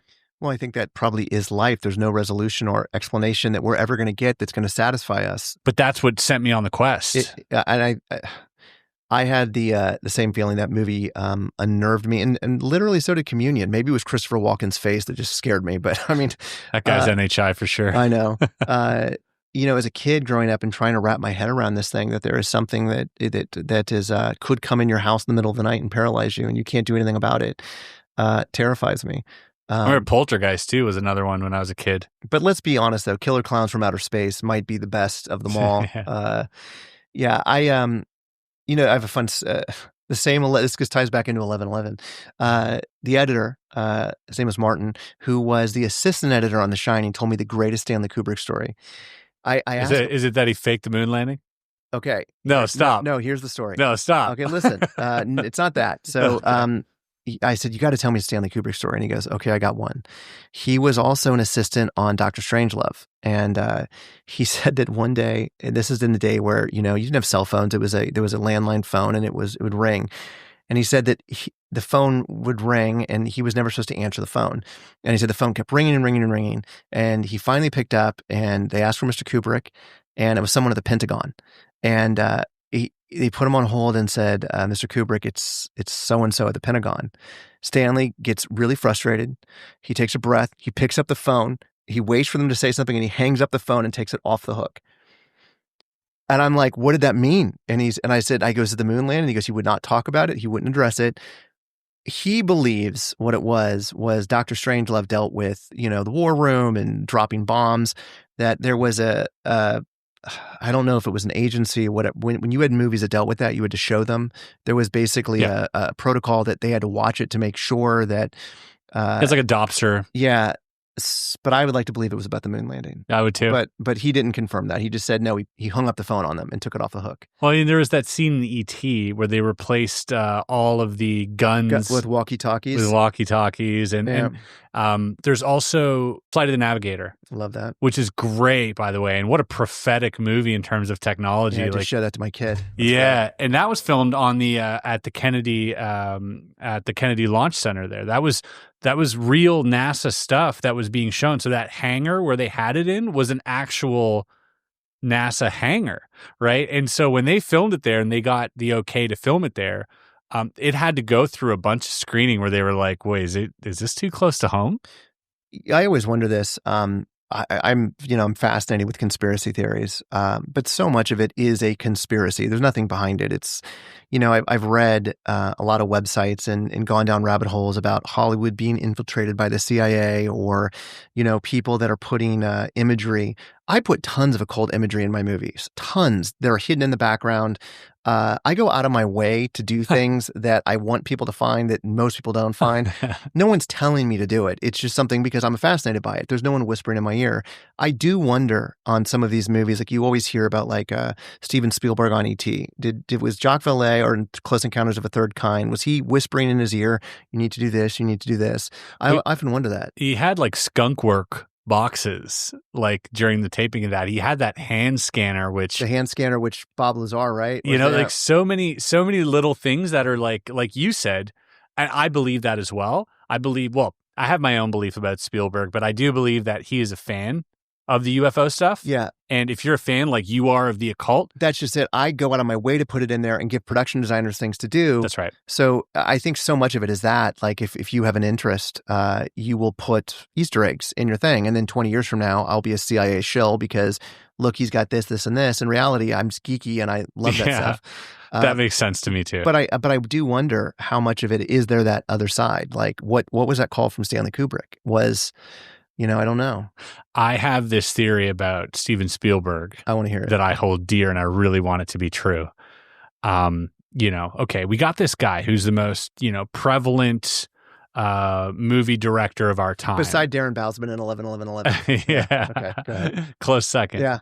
But, we have Spielberg who's made like the most iconic movies in regards to especially extraterrestrials. He even put out that Encounters show that I guess he produced or something. War of the Worlds. Yeah, War of the Worlds, E.T., Close Encounters. Got a new one coming out? Yep. Yep. Yeah, Disclosure. So that's where I'm getting to. What if Steven Spielberg was tasked with disclosure? So get this. From early on, Steven Spielberg doesn't give a lot of interviews, by the way, about this stuff. And when he does, he's pretty standoffish. And he's like, yeah, I'd love to see one day. Never saw one. And he's but he doesn't really lean into it at all. And he's hard to like pin down. Yeah. What if he was told early on, like, hey, man, you're going to be the soft drip. All right. We're going to give you all these amazing $1 million contracts, and you're going to slowly start putting together these narratives of these beings being benevolent, like E.T., these narratives like this, like that's exchange program, like Serpo, like all of these little narratives over time. The payoff, we're going to let you use an actual UFO in a movie eventually. But you got to shut up about it. All right. So, come 2025, we hear about this movie that he's directing called The Dish, right? Which is like a flying saucer thing. We're like, oh, cool, The Dish, right? Then it gets changed into Disclosure. It is the actual disclosure, is what you're thinking. What if you're in theaters watching this and you get one of those, just like I saw when I watched Fire in the Sky, this movie is based on a true story. What if you get this movie features an actual UFO? And even the actors don't know that they're inside one. They think it's a prop or it's just footage, whatever. But Americans get disclosure while eating popcorn, while simultaneously the biggest box office hit of all time. I do believe that if this is all real, which I believe it is, that there is NHI and there's all of this, it has been ingrained in it since childhood, since birth. E.T. was probably the first one of those movies that I can remember. It was an event movie for me. And then I remember seeing, all of these other alien films where they are portrayed every number of ways, good, bad, nefarious, helpful. And then I'm watching the Skinwalker Ranch show every week. And it's just like more and more things are connecting. And it's going to make that ontological shock, I think, easier for everyone to take because it's been there since birth. It's been there since, if you ask my 5-year-old daughter what this image is, she would say that's a gray alien. How does my 5-year-old daughter, I don't put that around her. I'm not showing her alien pictures, but it is ingrained in the cartoons she watches. And I think that, it is, I buy that theory 100%. Because I don't think, thing is, I think about my reaction, I wouldn't be mad. No. I'd be like, great move, America. That's sick. And just to corroborate this little thing a little bit with some anecdotal evidence, when he changed it to Disclosure, Anna Paulina Luna, the congresswoman, and I think Burleson both retweeted him saying things are about to get interesting. They both retweeted that. Dude. I mean, he would be, I think what's great about him doing it, so we're just going to go on this for a minute. It's him. Okay. He is revered, he is iconic, and he is beloved. And I think that it's not like you have, some hack guy that made 11 doing it, or, some subversive filmmakers. He's beloved. Mm-hmm. And I think that would make a lot of sense. The other side of this coin, which is probably the reality that we're living in, good luck Googling Disclosure 2026. Yeah, it's just going to get Spielberg. You're not going to get the, It's the same thing that happened to Men in Black. The movie. Yeah. Good luck Googling Men in Black and not seeing Will Smith's face. I do have to think, though, I mean, do you watch the Skinwalker documentary or the TV series? I stopped, but I was pretty caught up with it. I do look at things like that, which, again, is entertainment. I get it. It's completely entertainment. But there's so much that they are now doing, it's ramping up, that if I would wonder if it was real, why isn't it being shut down? If it's not real, why? You have to be caught up on it, but it's crazy how quickly it's mirroring what you're hearing in the congressional oversight committees, how quickly it is. And so what if it is this multifaceted thing where all of these people are doing it, from music to TV to movies? I would completely buy that. That would be the way to, I think, walk people through this, handhold them through it. And what if it isn't humans that are controlling that? What if it's actually the NHI? There's this story. We talked about L. Ron Hubbard before. Yeah. You watched that episode with Danny Sheehan? Yeah, of course. So what Danny says that he was offered a job, representing L. Ron Hubbard, and he said, I want to see the 3 most classified files that you guys have. And 2 of them revolved around remote viewing. One of them, namely, was Pat Price, where he put on this helmet in southern Ontario and controlled an entire town to file their taxes all simultaneously into this little mail spot, like in the town or whatever. Like 70% of the people did that. So it was an experiment to show kind of like, oh, you can use this psychic ability to control minds, right? I don't know whether that's true or not, but that was the file apparently that Danny Sheehan was shown. Now, if we can do that, what can they do, right? And you hear about stories where people just, I was flushed with, I felt so good in its presence, and I wanted to go along, and my memory was gone. Barber said that when his thing with the egg, right? That he just felt this overwhelming sense of peace and blah, blah, blah. That was with the 8-gon thing that he got. Yeah. But you know who else said that? Dan Burrish. He said when you looked into the eyes of the J-Rod, the alien that he was tasked at taking these biological samples from, when you looked into its eyes, he said you would fall into its eyes. And when that happened, they were trained not to fall into its eyes, by the way. He had briefing prior explaining, careful, because what happens after that is they start flooding you with endorphins to make you feel good. And so you have to fight that. So he said when the J-Rod started realizing that he was resisting to this flooding of endorphins, the J-Rod would let go. But he said the consequence of that was being terrified in the presence of this thing. Yeah. And he said that's what they do. He said the rogue ones, that's what they do when they abduct you in your bedroom at night. They flood you with endorphins so that you feel like it's this benevolent angel. And you forget that it's, so man, I was like, whoa, it's so dark and twisted and wild. But if you can do that, you can do a lot more. It's fascinating, and I keep finding connections that it's just like you see that classic meme of like someone has a bulletin boards with a million strings everywhere. That's me in my head right now with everything, because like I recently got a script about the Book of Enoch, and reconceptualizing that book, which is literally about the angels that fell to earth, the Watchers, as aliens. Reconceptualizing all that, there's so many connections. And when you look at mistranslations of words that we thought meant one thing actually meant something else, all of these dots just begin to connect.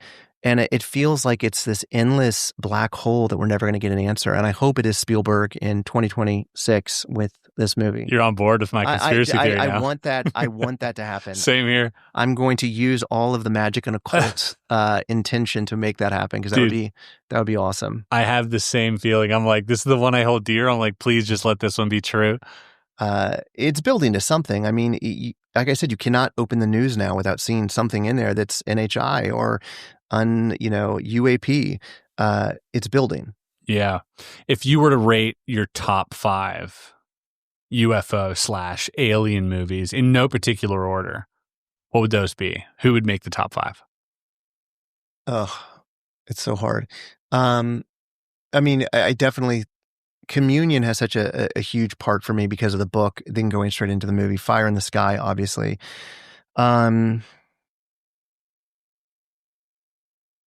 Close Encounters, because I liked how it didn't take a fear-based approach. Yep. It was more mental in this guy's family dynamic. E.T.? Yeah, but Not so much. I'm trying to ones that actually stay. E.T. in a different way, because E.T. was something that I share with my kids, and so I'm trying to think. I mean, I would absolutely call Event Horizon one, because I mean, you're dealing with insanity and hell on a ship. So to me, it's there. Interdimensional. Yeah, I'm trying to think of some more obscure ones that maybe people haven't seen. Arrival for me is up there. Arrival is great. Dennis and I think what I like about Arrival was, I think we're so used to what aliens look like, that they are these either Nordics or they are the Greys, and you have these squid-like creatures in that thing, which I thought was fantastic. And also, he did such a unique approach, because again, it wasn't the classic someone being hunted or haunted by an alien. So that, I'm going to add that. Thank you. Not only the score and the sound, but just the way that the aliens were unlike anything that I've ever seen. It was ominous too. Another one that I really liked was the one with Natalie Portman. I'll think of the name in a second. It's based on a book. I'm blanking out right now. I'll think of the name in a second of it. But it's like she goes to, it's like an alien planet, basically. It's just like ours. I'll think of it in a second. But it was... yeah, I remember seeing it in the theater, and it just unnerved me and made me uncomfortable. I'll come back to that. I don't know. And I think that I'm also become desensitized now a little bit, because, I look around and I see all your books. And in the same way that I feel, if I could take back my first 8 films on anything occult-based, I would, because it was just me pretending to... act like I knew what I was talking about. I didn't. Now that I've read some of these alien stories, they are so much more horrific and scary and beautiful than any of the movies. I think so much it's a fear-based thing. And there's so much more to them than that now. So I'm trying to think of some of the obscure ones that I've seen. So I'm going to come back. I'll answer that maybe off air, and you can put it on the screen. Darren thought about it. And it's this. I'm Flight of Navigators made that list for me. Because that was like a big event for me as a kid. I actually, you know what? I wrote down on here. I'm going to go see where my movies were, because I actually put down some of the to see if you'd seen some of these. So the ones that I wrote down were Close Encounters, The Phenomenon, which is a documentary. Yep. The Fourth Kind, and it's not that it's a mockumentary, but I saw it really late at night, and I didn't know until like 10 or 15 minutes in it was not real, and it just those always unnerve me. Yeah, found footage type stuff. I mean, The Arrival, which I do have on here. I have more occult movies than I have UFO movies, but those are so your all-time favorite would be Flight of the Navigator? No, all-time favorite, I would say it might be Arrival. I've seen it a bunch of times, and every time I watch it, I get something new from it. It borrows from certain themes as well. If you Childhood's End. Mm-hmm. Right, by blanking out on his name right now. Why am I blanking out on his name? You'll put it up on your pop-up, like I'm going to put my Natalie Portman movie up on the pop-up. Yeah, exactly. But Childhood's End in there has a similar plot where the aliens just show up and they wait. And then everybody gets all hectic and like, whoa, are they going to attack? And then the gun's put down. And then there's this whole waiting period, I think, that's how it would happen. I think if they were to show up, right, it wouldn't be show up, open the door, what's up? It would be show up, let's let them take this in for a second. Famous, I think it's called The Monsters Are Due at Maple Street, which is the famous, and again, if it's either Twilight Zone or it's Twilight Zone, where the whole, it's a great premise. These two aliens are overlooking. Arthur C. Clarke. Sorry. What was that? Arthur C. Clarke. What the aliens do at Maple Street? Childhood okay. event, yeah. Well, this one is these two aliens overlooking a neighborhood, and they let this suburban thing destroy themselves. Like, we don't have to do anything. Just wait, watch. And the panic that ensues, they do everything. And I think that it is right. Sometimes to me, the scariest movies are the ones that are most subtle, that are not in your face. And maybe that's why Fire in the Sky is so upsetting, is because it's a small community, and it's almost as much about the community turning on him and not believing him than it is the aliens and what they did. And I think that, to me, that's scarier. There's that great scene in that M. Night Shyamalan film that everyone remembers, where the alien comes by the window. You're in the background, and they're looking, and that little thing terrified me because it was subtle. It wasn't in your face. It wasn't on video. It was on video. That's right, on video. It was on video, but they were looking through a window, filming it. And it was, to me, I think that's scarier because it is so subtle. And I think that they will come like a thief in the night. It's not going to be this big spectacle thing that we're expecting. And I think that, to me, is terrifying. Do you ever see The Vast of Night? You got it there? Well, I want to go back here to my UFO thing, just so you know I'm not look at number fourth one down. Oh, yeah. Vast of Night. Yeah. I loved that one. That was a directorial debut by the director. I forget his name, but that was his first movie. Yeah. He did some really interesting cinematic things in there. You know, a lot of one shot. Yeah. Those were shot on gas-powered go-karts. That's so crazy. Because they were like going super fast. And I loved the whole movie because it was based in this sort of mid-century time where like TVs weren't really a thing yet, but shows were still really prevalent. And the audio of that, creating that tone of these aliens arriving through phone calls, through these weird anomalous sounds, through the power going out. And then at one point there's this scene in the car where they're driving and they're playing a recording of this lady who had a run-in with these extraterrestrials. And she starts speaking in tongues almost or something.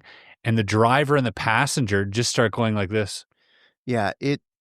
And their heads go back and you're like, whoa, what is this? Well, I think that we can't comprehend the idea of aliens themselves. You're left with things like Mars attacks or something that's bigger than life, but we understand human and how humans will react. And I think that the ones that I gravitate to are the more human stories. I mean, even Communion, I'm not talking about the book right now, but the movie, it's through the eyes of in this case, Christopher Walken in the Fire in the Sky, it's through his eyes. And I think that it's more terrifying because you understand that, you can comprehend it. The same thing with Vast of Night, it's what you don't see. It's why Spielberg, I think, is amazing. Like, go back to Jaws. How often do you really see the shark? You don't, but you see how it affects everyone in the town and the community. I'm more scared about how we react to when aliens come than I am what the aliens are actually going to do. Yeah. The chaos, the riots, the looting, the utter fear is, I think, more worrisome than whatever the ships bring in. Well, that might be the reason it hasn't happened yet. I mean, it could be. That is, I'm trying to think, because there's so many obscure alien films that I know I'm leaving off this list. And there's a bunch of older ones too. Well, I mean, like The Day the Earth Stood Still, I remember it was something they showed in film school, which again, I mean, now and it's kind of ridiculous with how far we've come, but just that idea terrifies me. But I also love documentaries. I mean, all of James Fox's stuff I find fascinating, and I'm excited to see. I know you saw the documentary at South by. Yeah. Age of Disclosure. Yeah. I get really, now the older I get, more wrapped up in documentaries. It's I liked it for people for the uninitiated, I would say. It is a great sort of initiation by credible, I think 34 people were interviewed, right, that had firsthand knowledge of some type of program or some type of experience within like military, right, surroundings. For me, however, like that's gonna hit home with a lot of people who are on the fence. I know that. Right. For me, I'd much more gravitate towards something like Moment of Contact. Yeah. Where it's about, people in a town Yeah. who these people have no real agenda. Coming on camera to them makes their life worse, not better. I just read a huge kind of book on Heaven's Gate, or the Hale-Bopp comet. It goes back to the idea of going full circle of cult and the believability. So many cults have this tie-in to something celestial, and what they will do for that belief system. In that case, these people all killed themselves for this belief of a UFO trailing a comet, that they could do this and end up there. What year was that? 98? Yeah, I don't remember when it was, but if you go back and watch, I think I was in high school when that happened. The videos of a D, and I forgot what his name was on it, what he called himself. It's terrifying. And again, it goes back to belief. It goes back to faith, what they believed in, what they allowed themselves to believe in, and what they would do for their belief and their faith. It's like a Rael. Yeah. It's to me, it's terrifying. And the more I experiment in my own faith, it's crazy when you go down that rabbit hole.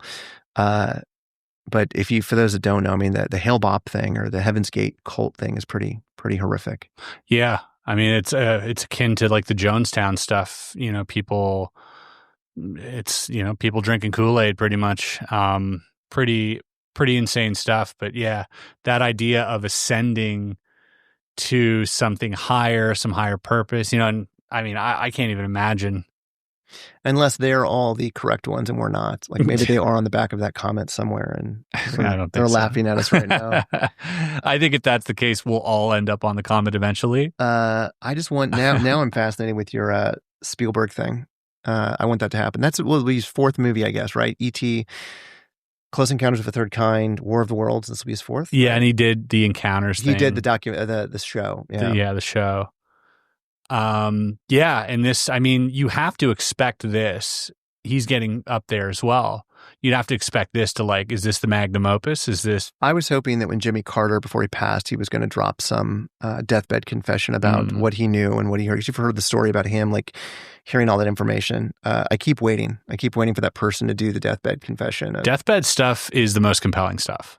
I agree. Yeah. There's an Oscar Wolf guy who, talked about S4 and meeting that alien at S4. Yeah. Was that the one that was just on? I just listened to the American Alchemist one with the guy who was about to die. I forget what Danny Sheehan talked about it, but originally he was interviewed, I think, by Richard Dolan, and Jeremy Corbell actually was filming that interview where you see that guy in the video, the guy talking about it. Yeah. It's going to happen soon. I mean, everyone's saying that date 2027. I don't know about that, but maybe Spielberg has himself 2 years to get this movie out before. Well, is it 2026 he's putting it out? I think so, but that gets us ready for 2027 when the actual thing arrives. That's what I'm saying. I mean, way too suspicious to change it from The Dish or whatever to Disclosure. Yeah. What a terrible name for a movie. I'm sorry. Not a great name.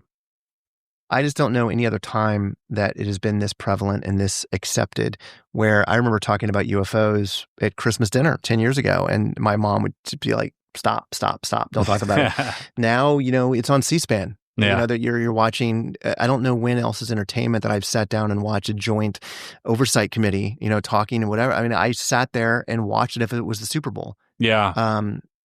The world has changed rapidly and is changing quicker. And I think AI is just going to push it further. It gets harder and harder to hide things. But you had briefings like that happen post, 1952 and the flap that happened over Washington as well. You had a general or whatever on TV talking about, we don't know what these things are. They're not ours. You know what I mean? So it feels like history a little bit, to a certain extent, is repeating itself over and over again. It does seem like we're getting closer.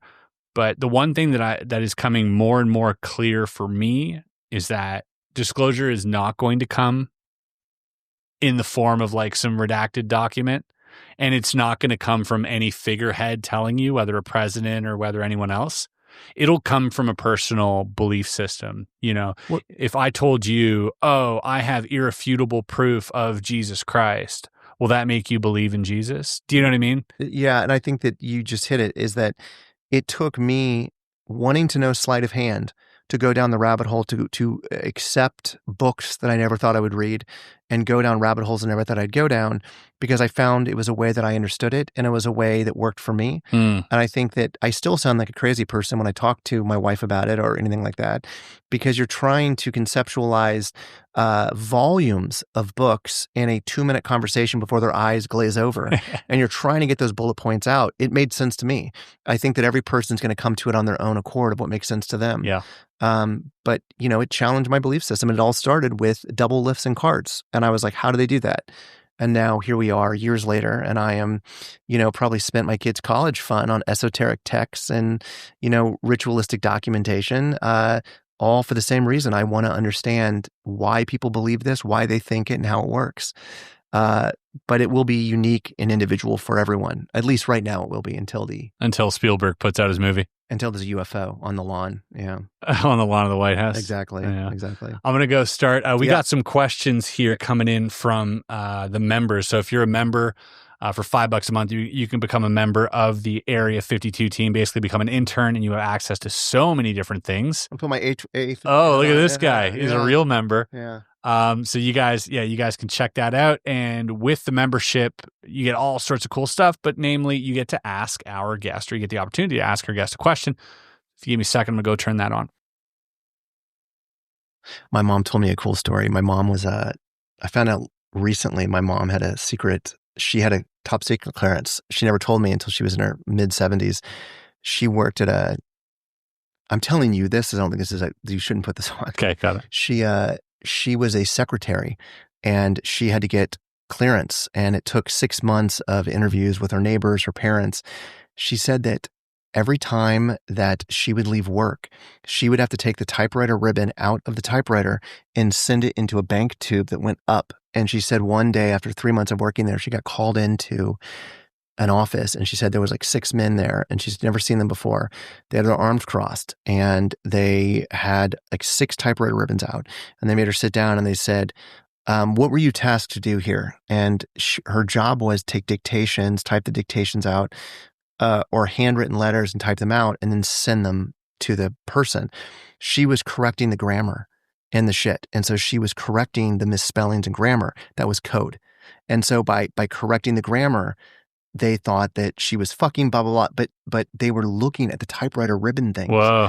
And I just found this out about my mom recently. I had no idea. It was a military weapons thing. Cool. But it's so crazy. My mom had clearance. No idea. That's great. You don't want to leave that in? Fuck it. You can say it. Mom, sorry. I think you're fine now.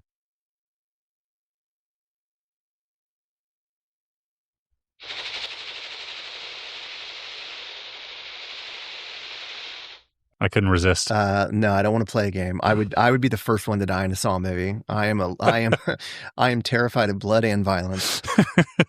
I had to. All right. Yeah. There will be no blood sacrifices for me.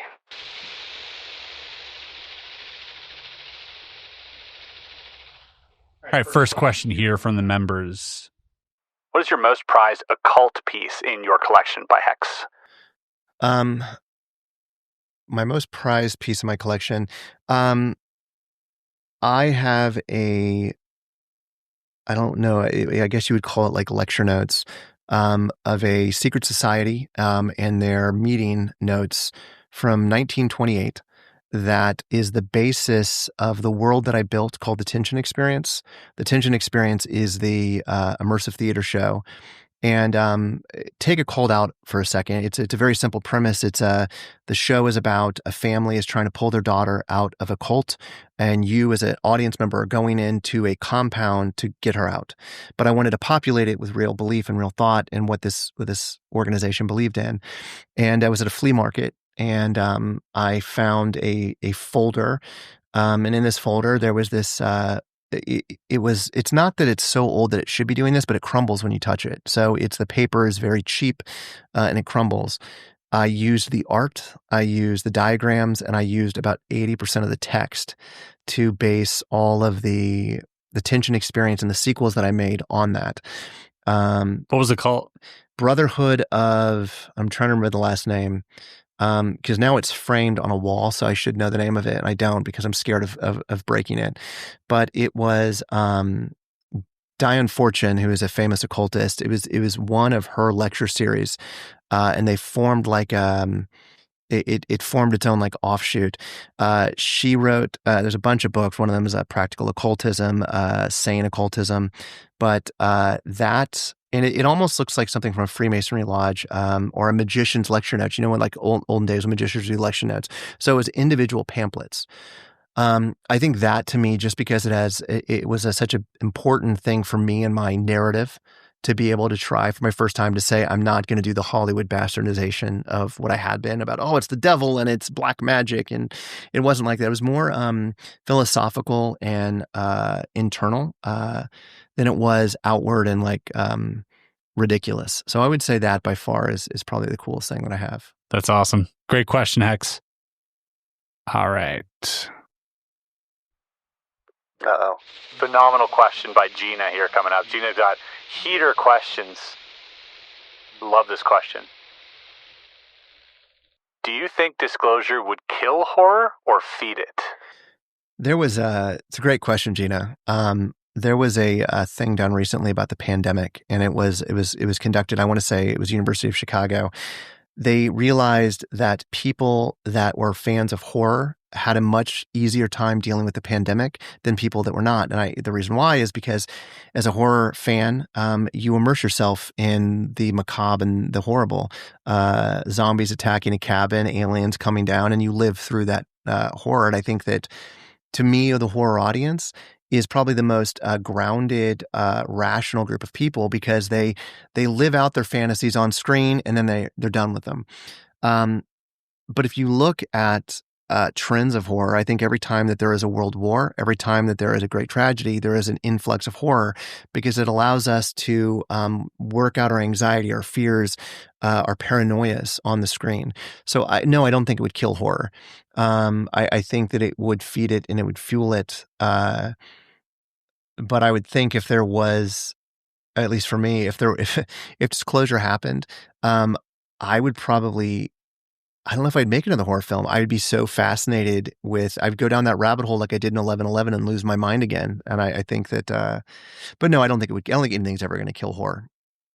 It's a great question. That's a really good question. Yeah. I love that too, that the idea that it would feed it more in order for us to cope. To cope with it, to understand it, to work through our own trauma. And that's what horror is so great at. Love that. All right, Tess. We got a question from Tess here. Great question again, Tess. This is awesome. You guys came in with clutch questions this week. What are the most efficient psychological tactics you've utilized to manufacture fear? These are all great questions. Tess, to answer your question, I'm going to go back to my immersive stuff, because I think for me, as I've gotten older, it's much harder for me to scare someone in a movie screen, because you're sitting in an AMC theater, right? Or a Cinemark or a Scotiabank. There's popcorn, there's sodas. You're watching actors. So to me, it's harder for me to suspend disbelief. So for me, it is breaking the fourth wall and becoming meta. And what that means is we were talking about War of the Worlds earlier, and when you can get with someone and have them question, is this real? Is this a hoax? Is this an UMMO hoax, or is it real? Inserting the idea that maybe I'm an unreliable narrator and some of this could be real, is to me the way that I've found to affect people the most. And how I use it with theater is, imagine you're going to go to a haunted house, and you know that in this haunted house there's a demented nurse, and you get in the haunted house and you're chased around with the demented nurse, and she's got a syringe in her hand, and you might get scared because she's chasing you. But imagine if she hit you with the syringe and then she stopped and she called the safe word and all the lights in the haunted house came on. And all of a sudden, a stage manager comes out with a microphone and he says, "Can I see your arm, please? You need to come with me." And you're taken backstage and they're looking at your arm. And next thing, an ambulance shows up. And next thing, they're giving you a sailing bag. That is the stuff we do. We take your idea of what you're going into. I'm going into a haunted house with a nurse, and we break the fourth wall and say that was not supposed to happen. You've just been hit with something you should not have been hit with. So we do things of breaking the fourth wall and becoming meta. And when you do that, you begin to make people question, is this part of it? Is this? And there's a great Clive Barker book. Clive Barker wrote Hellbound Heart. A lot of people know it as Hellraiser. But he wrote a book called Mr. Begone. And it's really good. It's taken from the standpoint of a demon. And that book is written to you, almost like there's a monster at the end of this book. The demon starts talking to you, the reader. So on chapter 1, it might say, you think you're so clever reading this book, I will come to you later. And on chapter 3, it says, last night, did you hear me? I was the one in your wall, the one that you misrepresented as a mouse moving around. It was me. And so you're reading the book and it's talking to you. And I think to me, that is so terrifying to me when I can't tell the difference between, was that supposed to happen or not? So I use that a lot now, is becoming meta and breaking the fourth wall. That's so great and terrifying. I'm just trying to imagine as you were talking about the nurse chasing and the lights going on. I was like, yeah, no, dude, same. You go, wait, is this part of it? No, it couldn't be. They wouldn't go this far. And then all these other psychological filters. Can I share one that I did? Yeah, that nurse one. That nurse one wasn't real, but I'll tell you one I did do. In the tension experience, I told you it's kind of this, and you are indoctrinated into occult. And one of the things you have to do as your final act is you have to take this pill, blindly take a pill. And they're gel caps. There's nothing in them, but you're put into a room and we break you apart from your group. And there's only 2 or 3 of you in there. And they put a pill in front of you and you're told you have to take it if you want to continue. And everyone takes it 100% of the time. Every 5th people that would come through every 5th group, you would hear, so they would take the pill and then you would hear something outside the door and there'd be screaming and you would hear LAPD, LAPD, and all the lights would come on in the building. And then you would see flashlights going around and the door would kick in. It'd be LAPD officers. They would take the actor who just did that and put him on the ground. They would make you stand up and they would shine a flashlight. Have you eaten or consumed anything? Did they give you anything to eat or drink? Yes. What did you took a pill? Listen, we have 3 people in here. They've been given the pill and you would be taken outside where there were paramedics. Now we did that. And in that moment, you saw there were actors, you saw call sheets up, you saw all of that, but you saw LAPD officers. That to me was one of the most impactful things because it didn't happen to everyone. It happened every 5th time. So that to me was something pretty exciting. Dude, you're in the business of messing people up for life. Exactly. Well, that's the thing is that I'm a filmmaker and I want to create emotions, and it's harder for me to create emotions when you know that you're watching a movie that is designed to scare you. I can gross you out very easy, but to really scare you, I got to get inside your head. And that brings you back to magic a little bit too. It's all magic. It's tricks. Yes. It is knowing the psychology of your audience. That's right. Because if in a magic trick or even in a entertainment hypnotic sort of demonstration, if you didn't believe that I was able to hypnotize you, but then I hypnotized the person beside you who you knew, that would make you be hypnotizable, so to speak. So you're also creating this idea like, oh my God, I just talked to that person and something's happening to them and they're actually convulsing or whatever that is, like that's another layer of reality. I have become a better filmmaker and storyteller since learning books on sleight of hand and understanding how tricks are conceived and done. I mean, I remember even going back into Thurston and the old magicians, realizing the psychology they would use to create that astonishment of an audience. I've just transferred into the filmmaking and theater that I do now. And what lengths they would go through. It's there's what the old proverb that says a magician is just somebody who spends an unreasonable amount of time doing something. That's it. I often think of, to explain what magic is to people sometimes. Magic isn't only, because we talk about angles, right? Angles are a big part of magic and knowing your angle. So if you're being surrounded, well, you're not flashing but if you're a magician with enough under your belt, you can flash.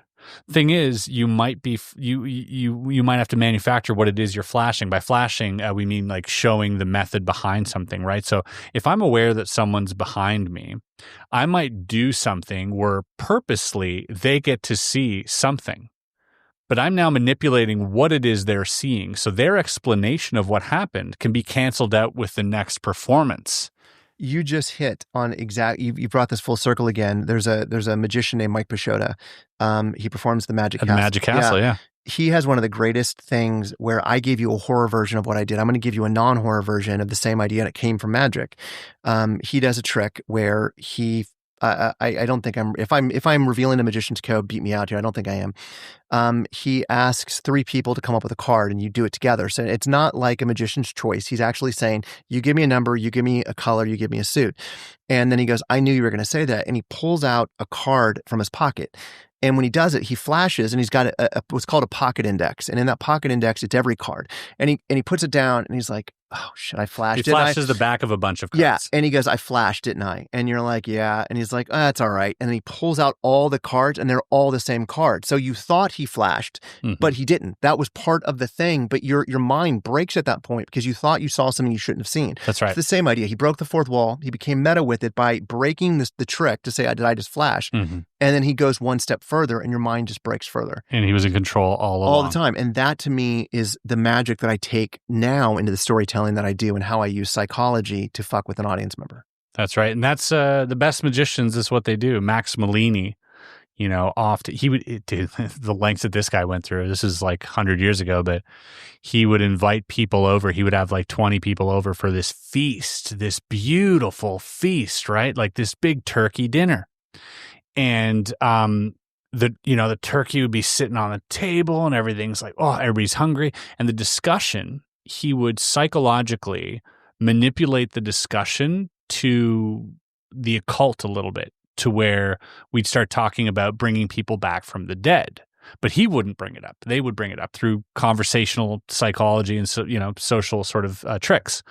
And and he would go, I could do that. I'm a magician. I could bring somebody back from the dead. They go, you never know. There's no way, Max, that you could do that. And everybody would start arguing. All right, well, the turkey's on the table. So he would say, yeah, watch this. And all of a sudden, he'd grab the turkey, and the turkey would just start, no feathers, running across the table. I love it. Everybody's freaking out. They're screaming. There's pandemonium. And guess what? There's no turkey dinner now because he turned the turkey live. And the thing was, he hypnotized the turkey. He plucked the turkey's feather. He made it look like it was a cooked turkey. Oh, that's not where I thought you were going with the story. Holy shit. Yeah. And so it was all for a trick. Well, so he would manipulate the conversation into that. Then the turkey would get up and start. And so everybody thinks he just brought back a turkey to life. And now guess what? There's no real turkey that's going to be served. That was the supper. So no one gets dinner. And this goes where I think all these things connect now.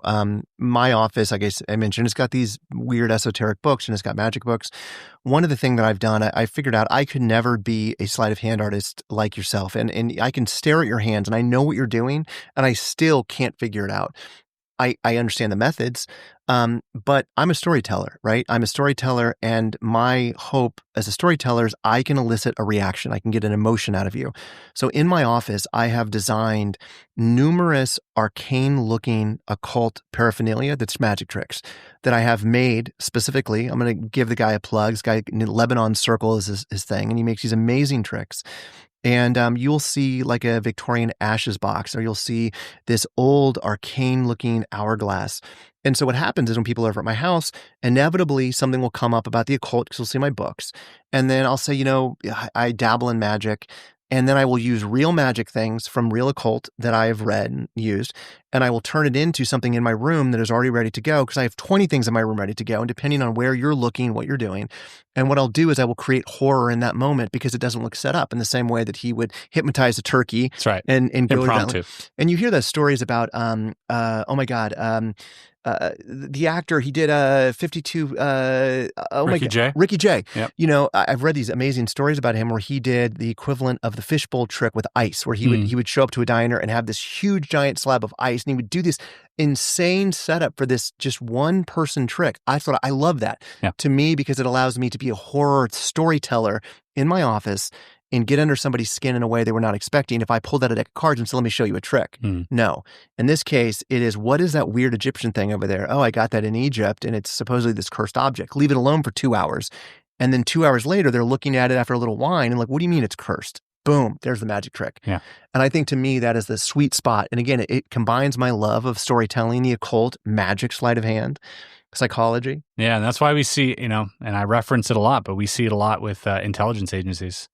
Absolutely. They do the same. They do PSYOP, which is a magic trick. We, in the Tension experience, we hired a few people in the military about how to do psychological torture. And it's not what I thought. It's not waterboarding. It's none of that. It is how to get under someone's skin very quickly and make them uncomfortable through, it could be a fluctuation of temperature. It could be a specific frequency that's playing that just unnerves you just a little bit. And when you compound these things, one after another, it will create a feeling in you. And I think that is absolutely, it's It's fascinating. All right, we got one last one here. Great questions, by the way, guys. And this might be something we've already kind of answered, but maybe we can touch on it one last time. From UFO in the Know asks, how has Hollywood shaped the public's perception on the UFO phenomenon? I think it's taken something that was at one point considered fringe and made it mainstream. And it's done it not overnight. It's done it over the course of decades. Whether it's introducing a little alien that lives in a CIA officer's house in a cartoon fashion, like American Dad, the Seth thing, whether it is E.T., who's a friendly extraterrestrial, or whether it's Skinwalker Ranch, that you are inundated. And I think, what was it, the Super Bowl, there was like 3 separate ads about Martin Scorsese was. I mean, it's like there are all of these things that it has become mainstream now. And so, if anything, it's gotten us ready. It's made it a conversation that happens, that you're not, like I said, the eyes don't glaze over as much anymore. Reputable people at reputable schools, Gary Nolan, whoever that is, you can now you can have this prestigious career and be focused on anomalies like that. That wasn't like that all the time. So I think a lot of that has to do with Hollywood. Arts, entertainment, books, making it okay to have this conversation now, because it is so mainstream. Yeah, absolutely. And that's been part of the goal of this channel too, is just to help have the conversation. A lot of people, they watch the videos here and they're like, well, Chris, you're not conducting an actual investigation. I was like, no, this isn't I'm not an actual detective that lives in the 50s. I do this for part of it is entertainment, but I also understand the value that entertainment provides, because so many people can regurgitate information at you, but if you're not creating it in a way that they want to absorb it, then that is for naught. I think that you have to create a world, and that's what I love doing. That's what you love doing, in a world where people want to willingly be a part and learn. You've opened the door to conversation, and I think that is I am nowhere near I said to you jokingly that this is the episode that jumps the shark, because you've had the top of the top of the top people in this field, but UFOs extend far past scientists. It goes to filmmakers, and it goes to moms soccer moms at home, and I think they all have stories about why. What is it about them? And I think my avenue into it is different than the person you had last week or the person you're going to have next week. And I think that's fascinating, because those that are listening and watching have their own story. And I think that conversation is important to hopefully get to Spielberg releasing 2026's actual disclosure, and shows everyone that we're ready for it and we can handle it. Absolutely. Speaking of which, are you ever going to make a alien UFO related movie? This is really funny that you mentioned this. Every movie that I make, there's 20 that don't end up happening that I'm attached to. Either I'm fired, it goes over budget, or the thing just falls apart. There is one right now that I'll tell you the premise off the air. I'm sorry I can't talk about it, but it is a movie that you referenced tonight. It's this cousin of that movie. But it's yes, and I think it combines all of my fascinations. Very much a nod in the way of Coast to Coast. It's a human story. It's a human way into it, but it absolutely is a alien thing. That's awesome. We'll see if it happens, though. Give it a couple years. Well, we're all sending you our positive vibes out there on this happening. But we'd love to have you back here, and let's make an UMMO movie together. We'll go do that. We'll go figure out the UMMO thing. As long as we can't film in that that building. I'm going to give you the address, so you go look at the house and tell me if there's anything that happens to you there. Well, I'm actually going to Barcelona, I think in September. I will get you in that house. I want you just to go. Dude. All right. I might have to do a pit stop. I might be going with a UFO friend. So that might be interesting. Darren, are you down to stick around for some overtime chats? Let's do it. All right, folks. If you want to become a member and come check out the rest of our conversation, feel free to do so. Link below. Click the join button. Darren, thank you so much for joining us today. It was an absolute pleasure, folks. If you want to go check out Darren's latest project, which I highly recommend, is it Darren and Josh make a movie or Josh and Darren make a movie? Darren and Josh. He got the short straw. He did. It's a DJ Make a Movie on all social medias and the website. You can find us on iTunes podcast or whatever. Yeah, I'll put the link below. Very much looking forward to that. And thank you so much for coming out here. It's great to be in the Skiff, man. It's crazy. It's crazy. A little starstruck in here. Good to have you, man. Thank you. Thanks so much. And thanks, guys. We'll see you on the next one.